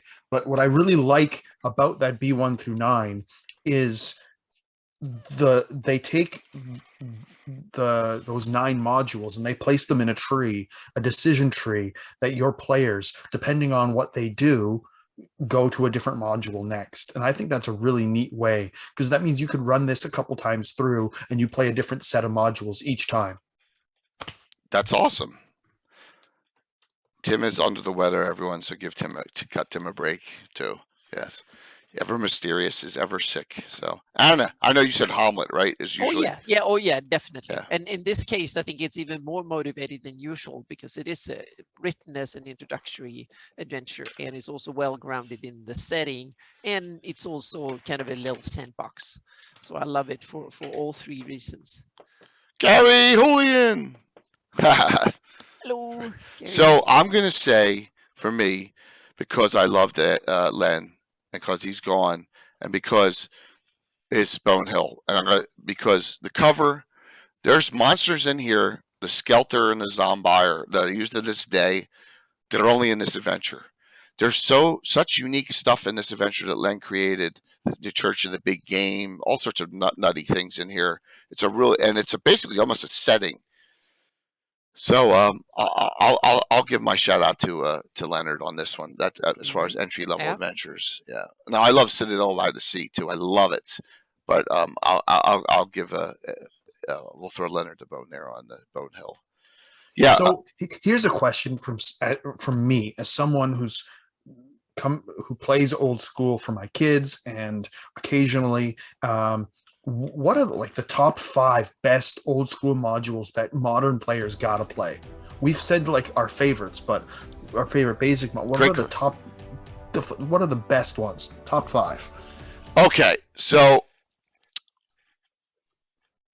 Gary just said one, and I've never run it, believe it or not. But I think you need to run Hamlet and Nolb and the whole Hamlet. Yes, the whole just for not because it might be the best written, but it's classic, it's legendary, it's Greyhawk. So you should run it, and then you can, as a DM, you should tweak the tempo as you feel, so you get the right fit for it. The first 2 bits, I think, are fantastic as written. You don't need to worry anything. Read through the tempo and fix it the way you like it for your campaign, and those are some. And then, of course, you need to run the demon and slave lords if you want to go the whole shebang, so to speak. Then a Greyhawk arc that I think is not because the adventures are some of the best, but they are really legendary Greyhawk adventures. I'm gonna give you 6. Okay, is that fair? 6. I'll give you 6. And here comes the expert, not me. I'm gonna give you 6, and we talked about all of them. So I'll give you 6 in a second here. Here we go. Counting Hamlet, which I don't know why I don't have it here. Add Hamlet to these 5. Hamlet, Keep on the Borderlands, Sinister Secret of Saltmarsh, Citadel by the Sea, Secret of Bonehill, Isle of Dread. Nice. I would say those. Yeah. Those yeah. Are okay. Cool. Yeah. Work? Does that work for everyone? Yeah. Those. You can throw in some others. I think you really need to be a seasoned DM to run against Call the Reptile God. This is tough. I don't want to give it away for anyone who hasn't run it, but it's a tough adventure to run because when there's people who's controlling other people, it's a difficult thing to do. But yeah, thank you, Gary. Thank you. That would be my suggestion. I would, and 1 and 1A for me. I love Hamlet. I love it for the sandbox, the setting. As a setting, it's the best there is. But the 2 adventures that I love the most are these 2, Citadel by the Sea and Secret of Bonehill. They're my 2 favorites. So, before Gary. So Tim is on, but he is under the weather. He's here, but Lost City is great too, Gary. Absolutely. Josh said Horror on the Hill was one. Another great one. Thank you, Kai. Keep it rolling up there, everyone. I'm gonna add something in the giveaways. I'm gonna add something else. Tim loves this one, Veiled Society. This is Zeb Cook. Another great one. Yeah, Worm's Blood. We're talking about entry level, first levels. Showcath is my top 3, but it's not entry level. Yeah, we're talking first level, entry level. Here's another cool one, Castle Caldwell B9. Yep, that's a good one too. Yeah, you can tie that in. If you have Mensa Basic, there are a list of in the DM's book for Mensa Basic. There is a list of adventure hooks in there. You can take those and make a whole campaign out of just those hooks. There's a whole iron ring, they call it, a slaver's thing that you can run a whole campaign off those hooks. And you can take some of these modules and you can just place them in run them one after another and make the monster stronger and turn it into a campaign. Yeah, Rob, I said L2, and those are great points on Castle Caldwell. Matt, thank you very much for that. L2, you can start it at first level. There's plenty of outskirts things to do in L2 that you can start it there. But it's a good point. Leonard was so studious on nitpicking. Len was a nitpicking person, so we know what that would do. Let me see a couple others here. I don't know about this one. Journey to the Rock. Anyone ever run this? Michael Malone. It's B8. I don't think I've ever seen it. Yeah, that's B8. I don't know that one too well. That's one of the ones I don't know. Elmore on the title image in the front is an Elmore, isn't it? I think it. It could be, but it's Michael Malone is the name of the. So okay. yeah. The Yeah, it looks like perspective. an Elmore. It looks like the Endless Stair. That's what it looks like. It looks kind of got that Yeah. feel to it. Journey to the Yeah.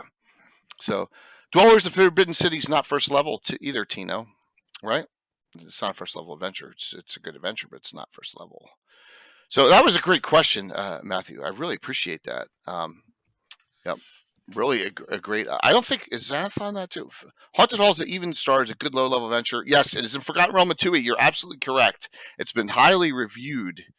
Absolutely, probably one of the few good low level ones. Yeah, that's a great point there, Michael. That's a good one as well. So I kind of never liked In Search of the Unknown because I didn't like having to fit where everything went. That was one of those things I was like, oh, thank you. Memories. So we got about 30 minutes. Why don't we take questions? Think about if you're 5e or a 3e or a Pathfinder and you have any questions about basic or 1e 2e or why would you feel free to ask. And we'll all try and answer them as much as possible.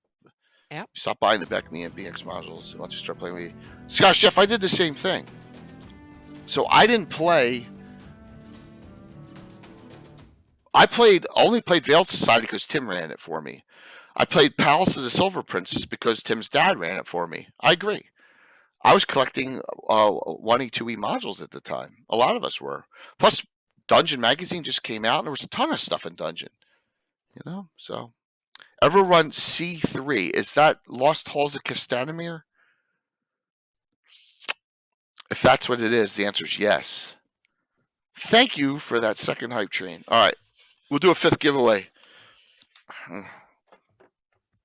Got a lot of non-Greyhawkers here. Courtesy of Patrick. Here, I'll ship you out. A Greyhawk adventure begins.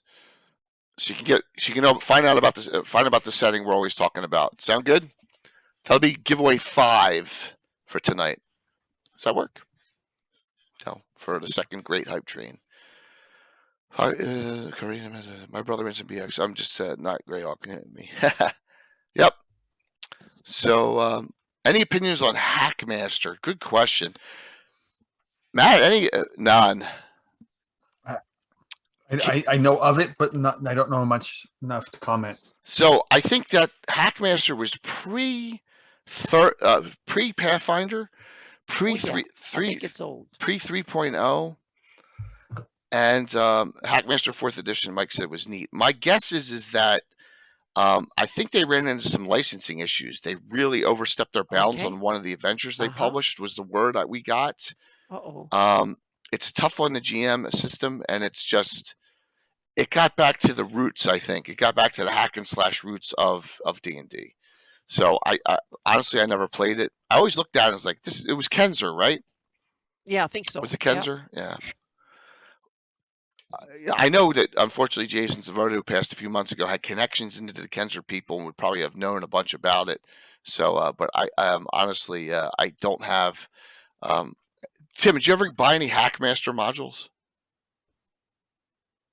I think I have a couple. Yeah. I'd have to dig around for them. Yeah. Okay. So, what's up, Cape Geek Art? Good to see you. Hackmaster 4E was AD&D on steroids. Yeah, that's what I thought, Michael. Yeah, absolutely. It's a good question, though. But like I said, one thing we don't have is a lot of experts here for that. Okay. I'm going to roundtable question while we're waiting for other questions. Give me something that you, in your basic, whatever system you play in, that you're like, I got to fix this.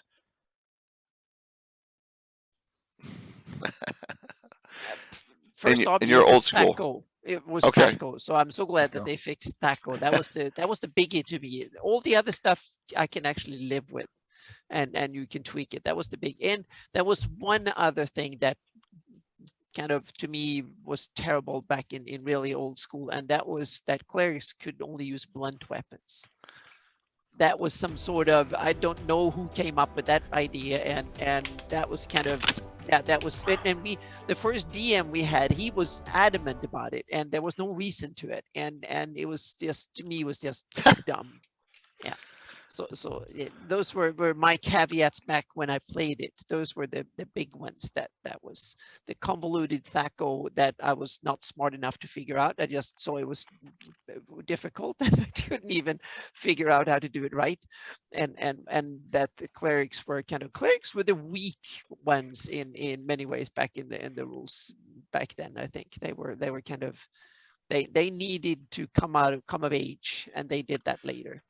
But some of the other ones, the rogue was cool from the get-go, and the bard, those first prestige class, I think that was something that the first edition got more right than old school was more right than they even understood back then, because I think it was an awesome concept idea of it. It's great questions, Karshak, too. All right, so I got two questions in my head from there. All right, so we have specialty priests. So specialty priests can use, if specialty priests of Alana or whatever, bow, swords, Heronius. Yes. So, or, I'm sorry, I just fell in that trap. Glory axes and stuff. So we took care of that. So that's that's good. Yeah. And the Thaco, the cascading 20s, we kind of took care of it because you learned it, and then no one else had to. So that's a great way around it. Matthew, what do you got on that question? Also, the cleric. In basic, the cleric, first level cleric, no spells. Nothing. Wow. Didn't know. Yeah. I don't remember that, but wow. Second level, you have to get 15,000 experience points to get one spell a day, 3,000 to get 2 spells a day. That's brutal. Yeah, that is brutal. Sorry. I would say one more with spells is that cantrips. That was, I think they should have, both clerics and wizards and spellcasters should have cantrips, so they have something fun to do that they don't run out of. And that was, I think, a big omission back in the day. There were dragon articles that gave spellcasters cantrips, and they called them, let's see, cantrips were wizards and clerics were, they had a word for it. I forgot, but yeah, that was, they had a, Orisons, thank you. It's always good to have very knowledgeable people. Orisons. Absolutely. Yeah. Tim, something that needed to be fixed in an old school play. And don't say stuff I do. Like like basic from the whenever you go, I gotta fix this in your game. He's having a rough day. I feel like I have something I've done that too, but I can't. It doesn't come to mind. Critical table. I do know that the critical hit table. There weren't enough crits, so I had to fix that. Talk about spells and what you do differently than any other DM I know in old school. Oh, all right. So it's a recent development. It is, but it is. Yeah. So the idea of I memorize a spell and then forget it to rememorize it, just I can't handle that. So I have prepared spells done through ritual, right? You have the ritual, you have the words, you have the reagents. You go ahead and you prepare your spell. So you do it safely by spending time preparing it, and then you store that energy of the prepared spell. And so that's how you prepare your spells. And then so in battle, you just go boom, and you launch it because it's prepared.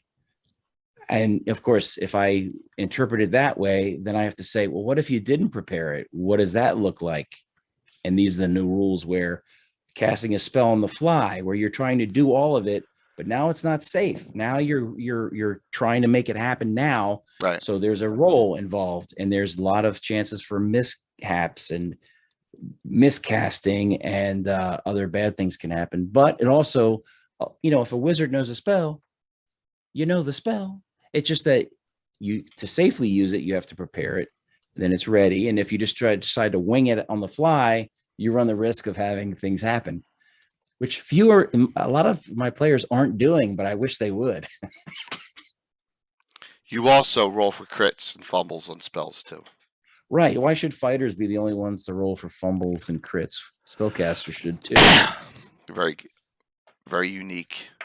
So for me, it's I had to undo a lot of the second edition editions, which I hated. I hated so many of them. Invokers, whatever, abjurers. I couldn't stand it. I just could not stand that direction. And also, they nerfed druids big time, and I was like, druids aren't their own class anymore. I want them to be their own class, stuff like that. So here, I agree. Yeah, I hated that, and Len hated it too, and that's how I know I was right, because if Len was never wrong ever, so Len Lakofka was never wrong. Odd One Man asked, if you play 5e, what's the easiest way to get into old school? That's a good question, and that's what this whole discussion has been to tonight. Figure out a system. Oh, I may want to pick up a Castles and Crusades book, or I may want to pick up Moldvay Basic and just take a look at it, or I may want to go on to DM's Guild and download the Player's Handbook First Edition, just look through it. Don't run my system or Tim's. Run a basic system and then build on it. Take the Mensa Red Box. Yeah. Like an introductory little adventure. Yeah. Get that for, what is it, like $10, $9 on Yeah. PDF, and then play that introductory adventure, make a couple of characters and see if you like it. If you like it, then you have the whole world of stuff to dig into. Yeah. And then you also have to remember that you have the Beckme and the early ones where elves were character class, and then you have the early AD&D first edition that was very different, much more advanced and had depth. So there's like two different ones. They're very simplified and then advanced old school, so to speak. So that is something for a lot of new. Now we will have one version flavor of D&D. Back then we had two. And that's the other thing. And where do you want this very simplified one that is fun, or do you want the one with more bells and whistles? Yeah. And check out. And then go to your Greyhawk, go to your Discords and your communities and seek out maybe those old school players and say, hey guys, I really want to play an old school game, one shot or two shot. Do you have room for someone who wants to learn how to play Ostric? Do you have room? Do you have anybody out here playing Beckme, playing OSE, or playing these games? I'd really like to learn how to play an old school game. Can you find and somebody will take you under their wing. And note that you'll find your way. You will. And I'm not saying my way is the best way. It isn't. For me, it is, but not for everyone else. It's just every DM will be different. And whether you take 5e rules and throw in a little 1e, 2e, or reverse, or you take Pathfinder, you take second edition Pathfinder, you throw in some 1e. It doesn't matter. It's your game. You can make it however you want up and customize the rule setting. And I think that's how you know of a good DM, is someone who takes something and they're like, I'm going to tweak this just a little bit and make it work in their style. Because we haven't even talked about that. Theater of the Mind style and miniature style and VTT style. You're going to have challenges in certain things. The good thing about like Fantasy Grounds already has the classic D&D built into it, which is great. So does it have Ostric in there too, Michael? Mike, does it have any Ostric games in there? Or is it just one? Is it just the 2e system? It has one that says Core RPG. I don't know what that means though. Yeah, maybe it is. I'm not sure. So another question came up, says, what was the most modified module you did to like move things along? And that's easy. I mean, it's Hamlet all the way for me. So the T1 to 4, you got Hamlet, then you got Nulb, and then you got Temple of Mental Evil. And I ran a campaign back. I guess it's going to be in we did a Return to the Temple of Mental Evil, but not the awful return module where we restarted and we did Hamlet. And I did like 7 to 8 adventures branching off of Hamlet, easily done. And then once you got to a certain level and you finally got to Nulb, a couple adventures branching off there, all the way into Temple of Mental Evil. So that's the one that, for me. Any ones you guys have heavily modified or added in other content is the question. When I ran the B series, I ran it in the Bone March. And that required a little bit of creativity in some of the modules to fit them all in that region. And then modifying some of the elements so that it's a coherent story, it's a coherent world. William Henry Dvorak had awesome blog posts that flushed out the Bone March in such a great way that helped me to do that. And Will would have been here tonight as well.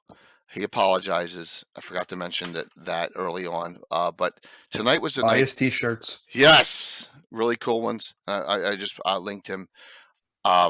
Tonight's the night his new serious girlfriend is being introduced to his family. That kind of trumped tonight's game. So So Tim, I know you got a bolt soon. I know you're really under the weather. So what about you modifying? The one that came to mind the most was G1 actually. Yeah. Yep. Yeah. Against the Giants, steading at the For you guys, when I ran it for you guys, and when I ran it in college. Yeah. Yeah, I remember. I remember it. That's all I'm gonna say. All right, I'm gonna run. Tim, thanks, man. Everyone say goodbye to ever mysterious Tim. Yeah, See Tim him later. April 30th, 9 a.m. That's right. on this and channel. I have a seat or two open for that because it's not a one shot for two of the players because it's the continuation of the Dark Hand, but the other players that can join will be a one shot for them. Oh, I got it. So there'll be new characters. There'll be red shirts. There'll be that's so there you go. So if you're interested in red shirting in the ever mysterious Tim's Barbarian game on the 30th, let me know and I will put you two together and so that he can kill you. Because that's what's gonna happen. But there you go. Red shirting. Tim, thanks, man. And get better Feel soon. better. Yep. I'll try. We're all got the con crud. He didn't even go and he got the con crud. So Yeah. yeah. Mhm. I might get the con crud from talking to you. Yeah. Yep. Yeah. Great questions. Let's see what we got here. Yeah, Rob, I know about so con crud. Kayla, con crud. I had it. And I had it bad too, and that is you get sick after a convention from being around all those people. I got tested twice for COVID. It was just a really bad Same head here. cold. Yep. So, so I got it. And if you didn't get it, that's good. Yep. Twitch Mobile is awful, and I heard they're discontinuing it very shortly. And at and they're going all the browser bases, even on phones. That's what I heard. I heard that in a partner discussion. I don't know if it's true or not, but that's what I heard. So note that. Man one, you're already in, I believe, on those. Oh yeah, it's been a week for me now anyway, so I'm almost over it. Yeah, Mitch, Concord sucks. All right, so why don't we do in closing on this discussion? Mr. Mattias, take it away. What should someone who is watching this try to get out of this? You think, or what would be your suggestions?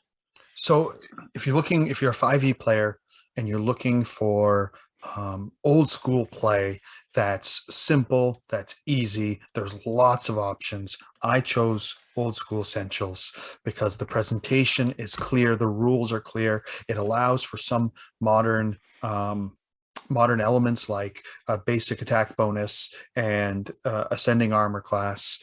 The advanced version splits race and class. It's got all your normal races and classes, lots of different optional rules you can tie in. You can run any adventure that you want from basic to AD&D, probably even 2E. You could probably even run 2E modules, I'm thinking.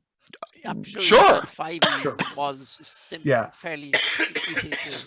It's a great, robust little system, and it's a different style of play. It's refreshing, and you play old school for a little while, and you go back and you DM a 5e game, and you're going to be 5eing. You're going to be DMing 5e old school style. I think some of this is some of the style is contagious. Plus, they have a huge following too, right? And they have I'm assuming they have a Discord and they have a lot of chat. They've got a great community. They just finished their box set Kickstarter of the individual books in box sets for both sets with new art. They had over 7,000 backers. That's awesome. So they have a great community, but even Osric. I mean, I had no desire to play D&D until I met some or AD&D until I met some of the people in the Greyhawk Discord, and now I play AD&D regularly, and it's a fun game. Absolutely. There's Osric too. Like I said, Osric is a way, especially if you want to publish your games, that you can publish your old school games using the Osric rule set, just like conversions. Not a big deal. So, well, thank you for that commentary, and thank you. We'll do some shout outs here in a second. Old School Essentials, yeah, and that the one I showed is a free download. So there's an initial free download for the basic rules. Yep. So you can get the very basic rules and take a look at it for free. And it has some of the best character sheets, the coolest character sheets I've Yep. ever seen. It's fantastic. And the entire rules are on the SRD. Go to type in Google OSE SRD, and you'll find all the rules available for you to use. Excellent. I have to click in the Pat says he's been running it. here's the character sheet. Just take a look at it, and you can't do anything but fall in love with it. It's so cool. It's just fantastic. Yeah. And Wiley, yes, we showed a couple of Carlos's adventures about in Ostrich, including mine. I'll do a shameless plug again. There we go. Horton Holes is Ostrich written. So there you go. So Anna, your commentary. Oh, thank you, Troy. Thank you very much. We got a lot of great stuff coming up this month. Yeah. I must say that old school, anyone who plays D&D or fantasy tabletop role-playing have to look at this. It should be one of your options you should seriously consider, just like 5e or whatever. Meaning, it's one thing you should seriously consider it, and it should be up there. And because there is a reason that this have lived and thrived as a community for half a century. And it's still there, it's still here, and there's probably more people who play old school now than ever, and that after 50 years. And so there is a lot of cool, and just because I now run other rule, meaning if I'm not going to run the rule system I'm using, CNC or something will be very similar, will be will be close to my heart. Now that will be my go-to system, so to speak. So even I have a lot of the love for old school, and so I'm kind of an evolved old schooler. I have 1 foot left in the old and 1 foot in the new. And David Keith, thanks. Yeah. And Anna melds right in when she plays in my game. Oh yeah, exactly. I It's love not a it, problem. and especially for me, it's more like when I run my own campaign. That is a bit different. If I would just introducing neighbors or whatever, I would probably just pick something old like this and just run it, and something very simple like the basic box set or the old school, just the simplest version possible, and just run it without any prepped adventure or whatever. Just find up and just come up with something fun and just give it to them. So there's definitely a room for old school, and I don't think it will go away anytime soon. So I want to stress this to everyone. This was not a bash 5e session at all. No, Not at all. Whatever system you play in is great, but just note that, and I saw this from the NAS, our oldest subscriber, he's in his 20s from the UK, came into our stream 4 years ago and stuck there and was a 5e player. Now he's playing, I don't know if he's playing OSE or CNC, or he's playing a basic, he's playing a 1e game system now. And that happens, and that's cool because you find out what your players want, what you want, and it's okay. Yeah. Exactly, Pat. and Exactly. also meaning I played all the editions of D&D, all of them, at least to some extent. Fourth edition is the least. I played all the other for at least more than a couple of years, and I must say that 5e of all the editions is the closest to old school.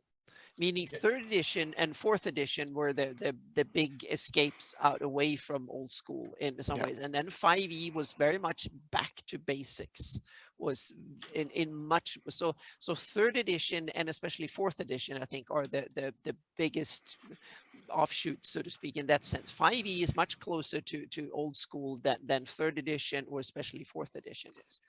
And if you want to get an old school feel from your 5th edition game, in the DMG side initiative, that's from Moldve Basic. Yep. use the background proficiencies instead of your normal skills. So now you have to, you want to do a skill check. Okay, tell me how you're going to do this. Yeah, skip the rests. Yeah. And then there's rest variants in there to make it more grittier, and that'll make there's lots of DMG options in fifth edition to make it more old school. Mm-hmm. Yep. So that's why I think that when we talk old school, you bash 5e the least of all the other editions of D&D. Unless you want to bust someone's stones, which I but that's D&D have always been full of that. So yeah. So thankfully less now than old. Yeah. I'm going to jump ahead. I'm going to go first on shout outs here. How's that sound? Because I want one of the reasons behind this, and Robert Hartley rated into us early on, which was very kind, along with Kayla Tomer's wife rating in, which was very kind. But I want to jump to this. So we're going to get on this Saturday upcoming. We're going to have our Slav Squad game. I said it there. No problem. Mandy Bones, Darling Creepshow, MJ, Myriad X, and Zarathon. But Robert Hartley's going to be a special guest, and I got an intertwined story. And he's never played an old school game. So he's all excited about it. So that was really a cool thing. I'm really looking forward to having him as a special guest. Showed his character earlier on. Sir Harold from the County of Ulick, a lieutenant of Sir Harn. The champion of the County of Ulick. So it'll be a fun game, and that'll be Saturday night special with some great giveaways and all. You want to see an old school game in action, and you're new to it, that'll be one to watch. So I'm looking forward to running it. It'll be a fun time because the Slav Squad games are always a fun time. So thank you, Classic Sam, for that gift sub there. Very, very nice of you. All right, so Matt, what do you want to shout out? All right, so you can catch me with Wily Hobbit on Greycast. It drops every other Monday. Wiley, link it if you're on, please. Let me make sure he's on. Not this Monday. Next Monday, we have DM Samuel talking about the prelacy of Almor. I thought it was the Protectorate of Almor. I guess I was wrong. Then 2 weeks following that, we have Casey Brown coming on and talking about Welcome to the Bandit Kingdoms. Oh, awesome.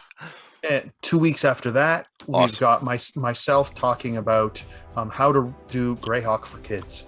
That's awesome. So that's Greycast. You can also catch me over on Wily Hobbit's channel every other Monday, playing Rance Rumblood, a pirate, swashbuckling rogue pirate. Will you please I don't have a Greycast shout out on here. I thought I did. Will you please, I shout out Wiley. Will you please throw that in the shout outs for me on Greycast? Greycast is a great podcast that Anna and I have both been on twice. So it's really cool. Becomes a protector by it's a fantastic podcast. Yeah, yep. Absolutely. And it's another especially enhancement to Greyhawk. Yeah. I wish I could find what else? We've got some, and we have at least one Ullman episode coming down the pipe in the near future, introducing the Ullman as a race. So our goal with the podcast is to be a podcast version of like a gazetteer, so you can tune in and have 40 minutes an hour and get the down low about a race or a kingdom or this kind of thing. I love the fact that your episodes are now up to closer to an hour rather than 25-30 minutes that they were beginning. So that's great. So the more the merrier. Yeah. Thank you for coming on tonight. An honor. Awesome. Anna.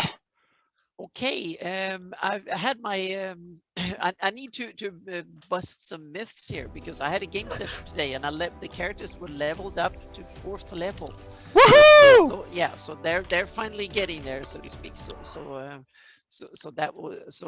next time will be an onslaught with Iusians and stuff as 4th level characters. So that is coming. So Yep, level up the characters. So yep, so we're getting there, slow and steady. It only took a couple of years, but they're getting there. So that will be in next week. We will be starting the onslaught in the Dragonhide caves in southern Shieldlands. So that will come up. Otherwise, this week there will be more heraldry. I'm working on a blog post about gods in my campaign, a little bit about how they function and stuff, because it will be a test thing to see if my people, my patrons, are interested in some of the rules deep dives, because that will be the kind of rules you don't see everywhere, and it's more for the DM to more rules that you don't use around the game table, but you use them when you plan your campaigns. That's when those rules will fit in. So it's a kind of a category of rules that are slightly different. So I wanted to see if I'm still working, and we'll see when they will come, but they will come. It's something I work on and now and then when I get time over. But otherwise, the big work this week is to get the hex map done, so to speak. And there's some programming done, and there's like it's a bit of work to get that done, but hopefully I can have that done during the week. And then there will be some more heraldry coming too, because I still have like over 150 or something shields that need to be done. So there will be Only 150. something like that. So and that meaning converting the existing ones into the new standard, Right. so to speak, upgrading them. So that will be the mainstay this week, so to speak.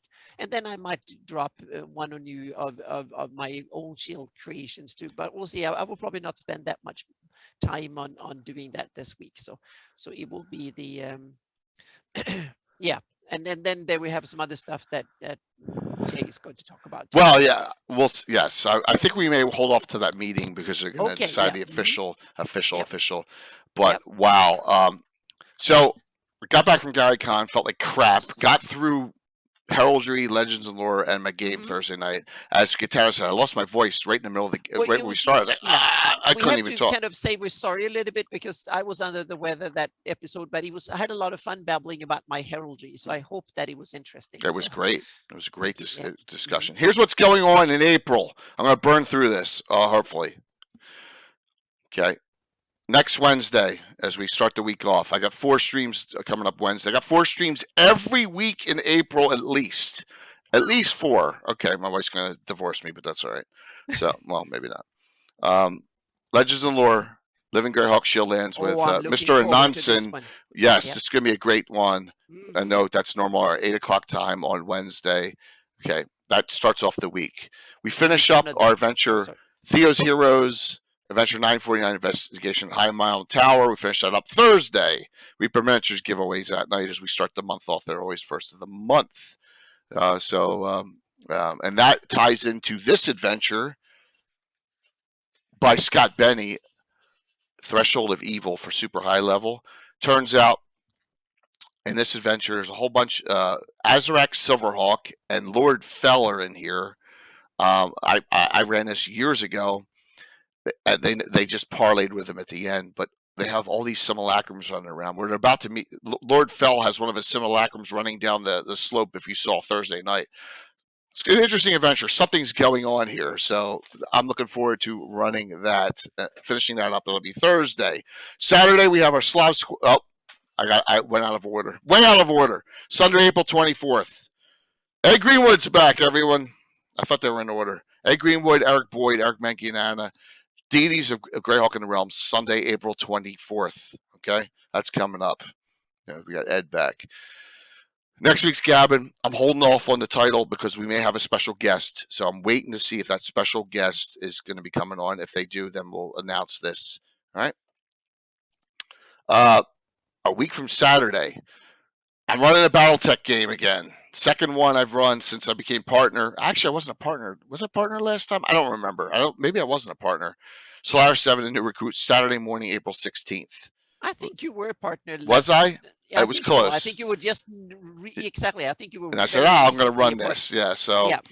yes. So I'll be getting all the people who were in the first one have right of first refusal to play in that. Yep. So that'll be Saturday morning, April 16th, 9 a.m. I must have put that up twice. That's what the problem was. The Slav Squad next Saturday.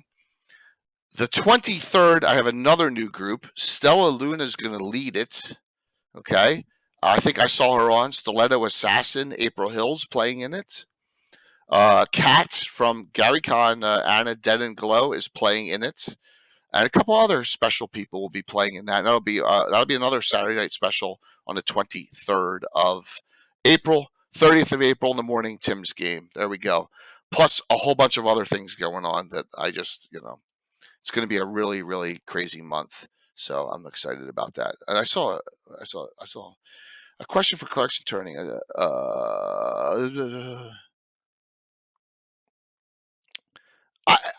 I don't know, man. I say it's a DM's call. It's a DM's call on that. Did he? Oh my God, Scott Benny passed away this week. This past week. Oh my gosh. Wow. I just messaged him on Facebook. Uh-oh. Well, Amy, thank you for telling me that. Wow. Classic Sam, I think you're in, but hit exclamation drawing, and if it doesn't say anything, let me go through the list here. Let me see if I can find you. We got a lot of entrants. Remember, you have to be on the claim. Just hit exclamation drawing. Oh, that's a real shame. I wanted to talk to. I did not know that, Amy. Wow, that stinks. Yeah. What a legend. You're in. You're in, Classic Sam. You're in. What a legend, man. Well, thank you for telling me that. All right. Yeah. What? That's sad. My pleasure. All right. Thanks all for coming on. Let's close this out. Remember, we got 5 giveaways. The first drawing is obviously going to be this, the hard copy, because Troller, unless you don't want it for some reason, is this the white box set with shipping?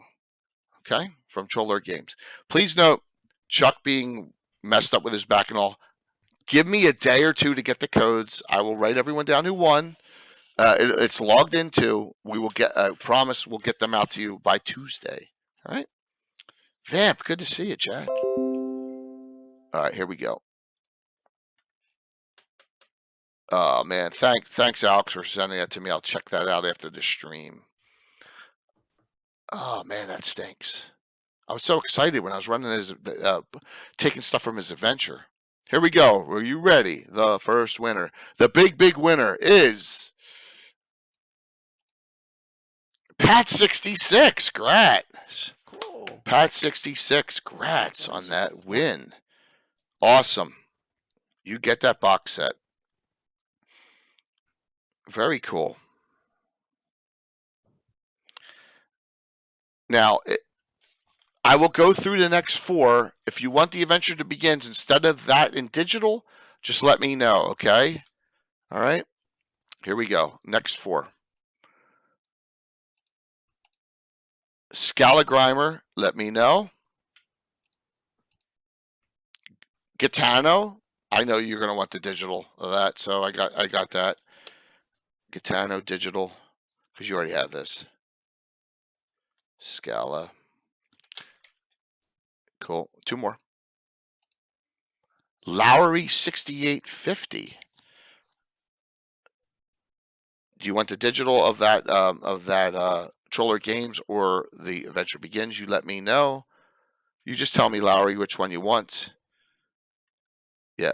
Pat got the hard copy. Pat got the hard copy with shipping. Pat, I think I have your address, but if not, I'll reach out to you. Name and address. And last winner for this, Michael Von Molku, you already have this, don't you, Michael? I'll see if I can squeeze out one more. If anyone wants Adventure Begins, let me know. If not, I'm going to squeeze out one more from Chuck. I'll make him feel bad. Trust me, I always do. And we'll get a 4th one, Michael, for you from that. All right. So, okay, cool. I'm almost positive I have it, Pat. So, yeah. No, Michael, I'm going to give you the box set in digital. I'm going to get a 4th one from Chuck. Trust me. I just dropped my pencil, and I'm probably going to disconnect my headset. Yep. There we go. Not again. We're raiding into. We're going to raid tonight into the Little Bones. All right. Her and Darling are both playing, but whenever I do them, I alternate them, and they're playing D&D, and they're great, and they're playing. They're Slav Squad members. And thank you, everyone. So we were the number after Robert Hardy rated into us. We were the number one D&D stream all night. Thank you so very much. Really appreciate the support in the community. Please note you can always reach out to me anytime, and reach out to me or anyone in the community. Get on the Discords, ask questions, and if you ever have anything you need, just ask. Okay. We're all busy, but we'll always try to make time for anyone in the community. And thank you for the compliments. Look, I know we're all feeling it. Look, Anna and myself, Matt, you're probably the only one who's in good shape here out of all 5 of the guests, Yep. the guests tonight. So, yep. Let's raid into Bones and another wonderful show. I'll see you Wednesday night. Please note that we have great community members that are. Oh, that's not true. Wait a minute. So I know this is a conflict with John at Blue Box. An Australian channel, Dice Legends, wants to interview me and talk about old school D&D and my campaign. It's at 8 p.m. Eastern, so it's not. It's 2 hours into John's stream. Dice Legends. I will put that up Tuesday night. I'll be being interviewed on their channel, and then Legends of Lords Wednesday to kick the week off. All right, just so you know that all. Mm-hmm. Thank you. Yeah, sure. Also, Michael Zudrex here from Frog God, and Frog God sponsors the Fantasy Mapping Show. I got to find the shout out. Oh my God. There it is. Frog God Games always is a great sponsor of the Fantasy Mapping Show as well. So we got some wonderful things going on, and see you all in a couple days. And note, the community needs you, so patronize all of the Greyhawk creatives. And now I'm going to hit the wrong button. You know I am. All right, setting up the raid. Yeah, I'm losing my voice too. Absolutely. All right, setting up the raid. Going into the Little Bones. Thank you for all the support tonight.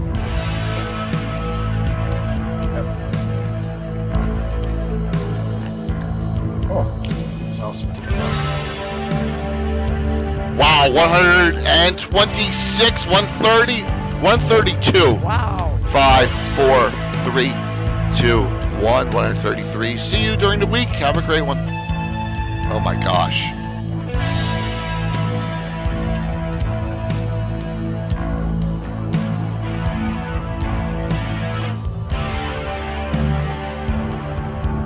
Oh my God, that's crazy. Great.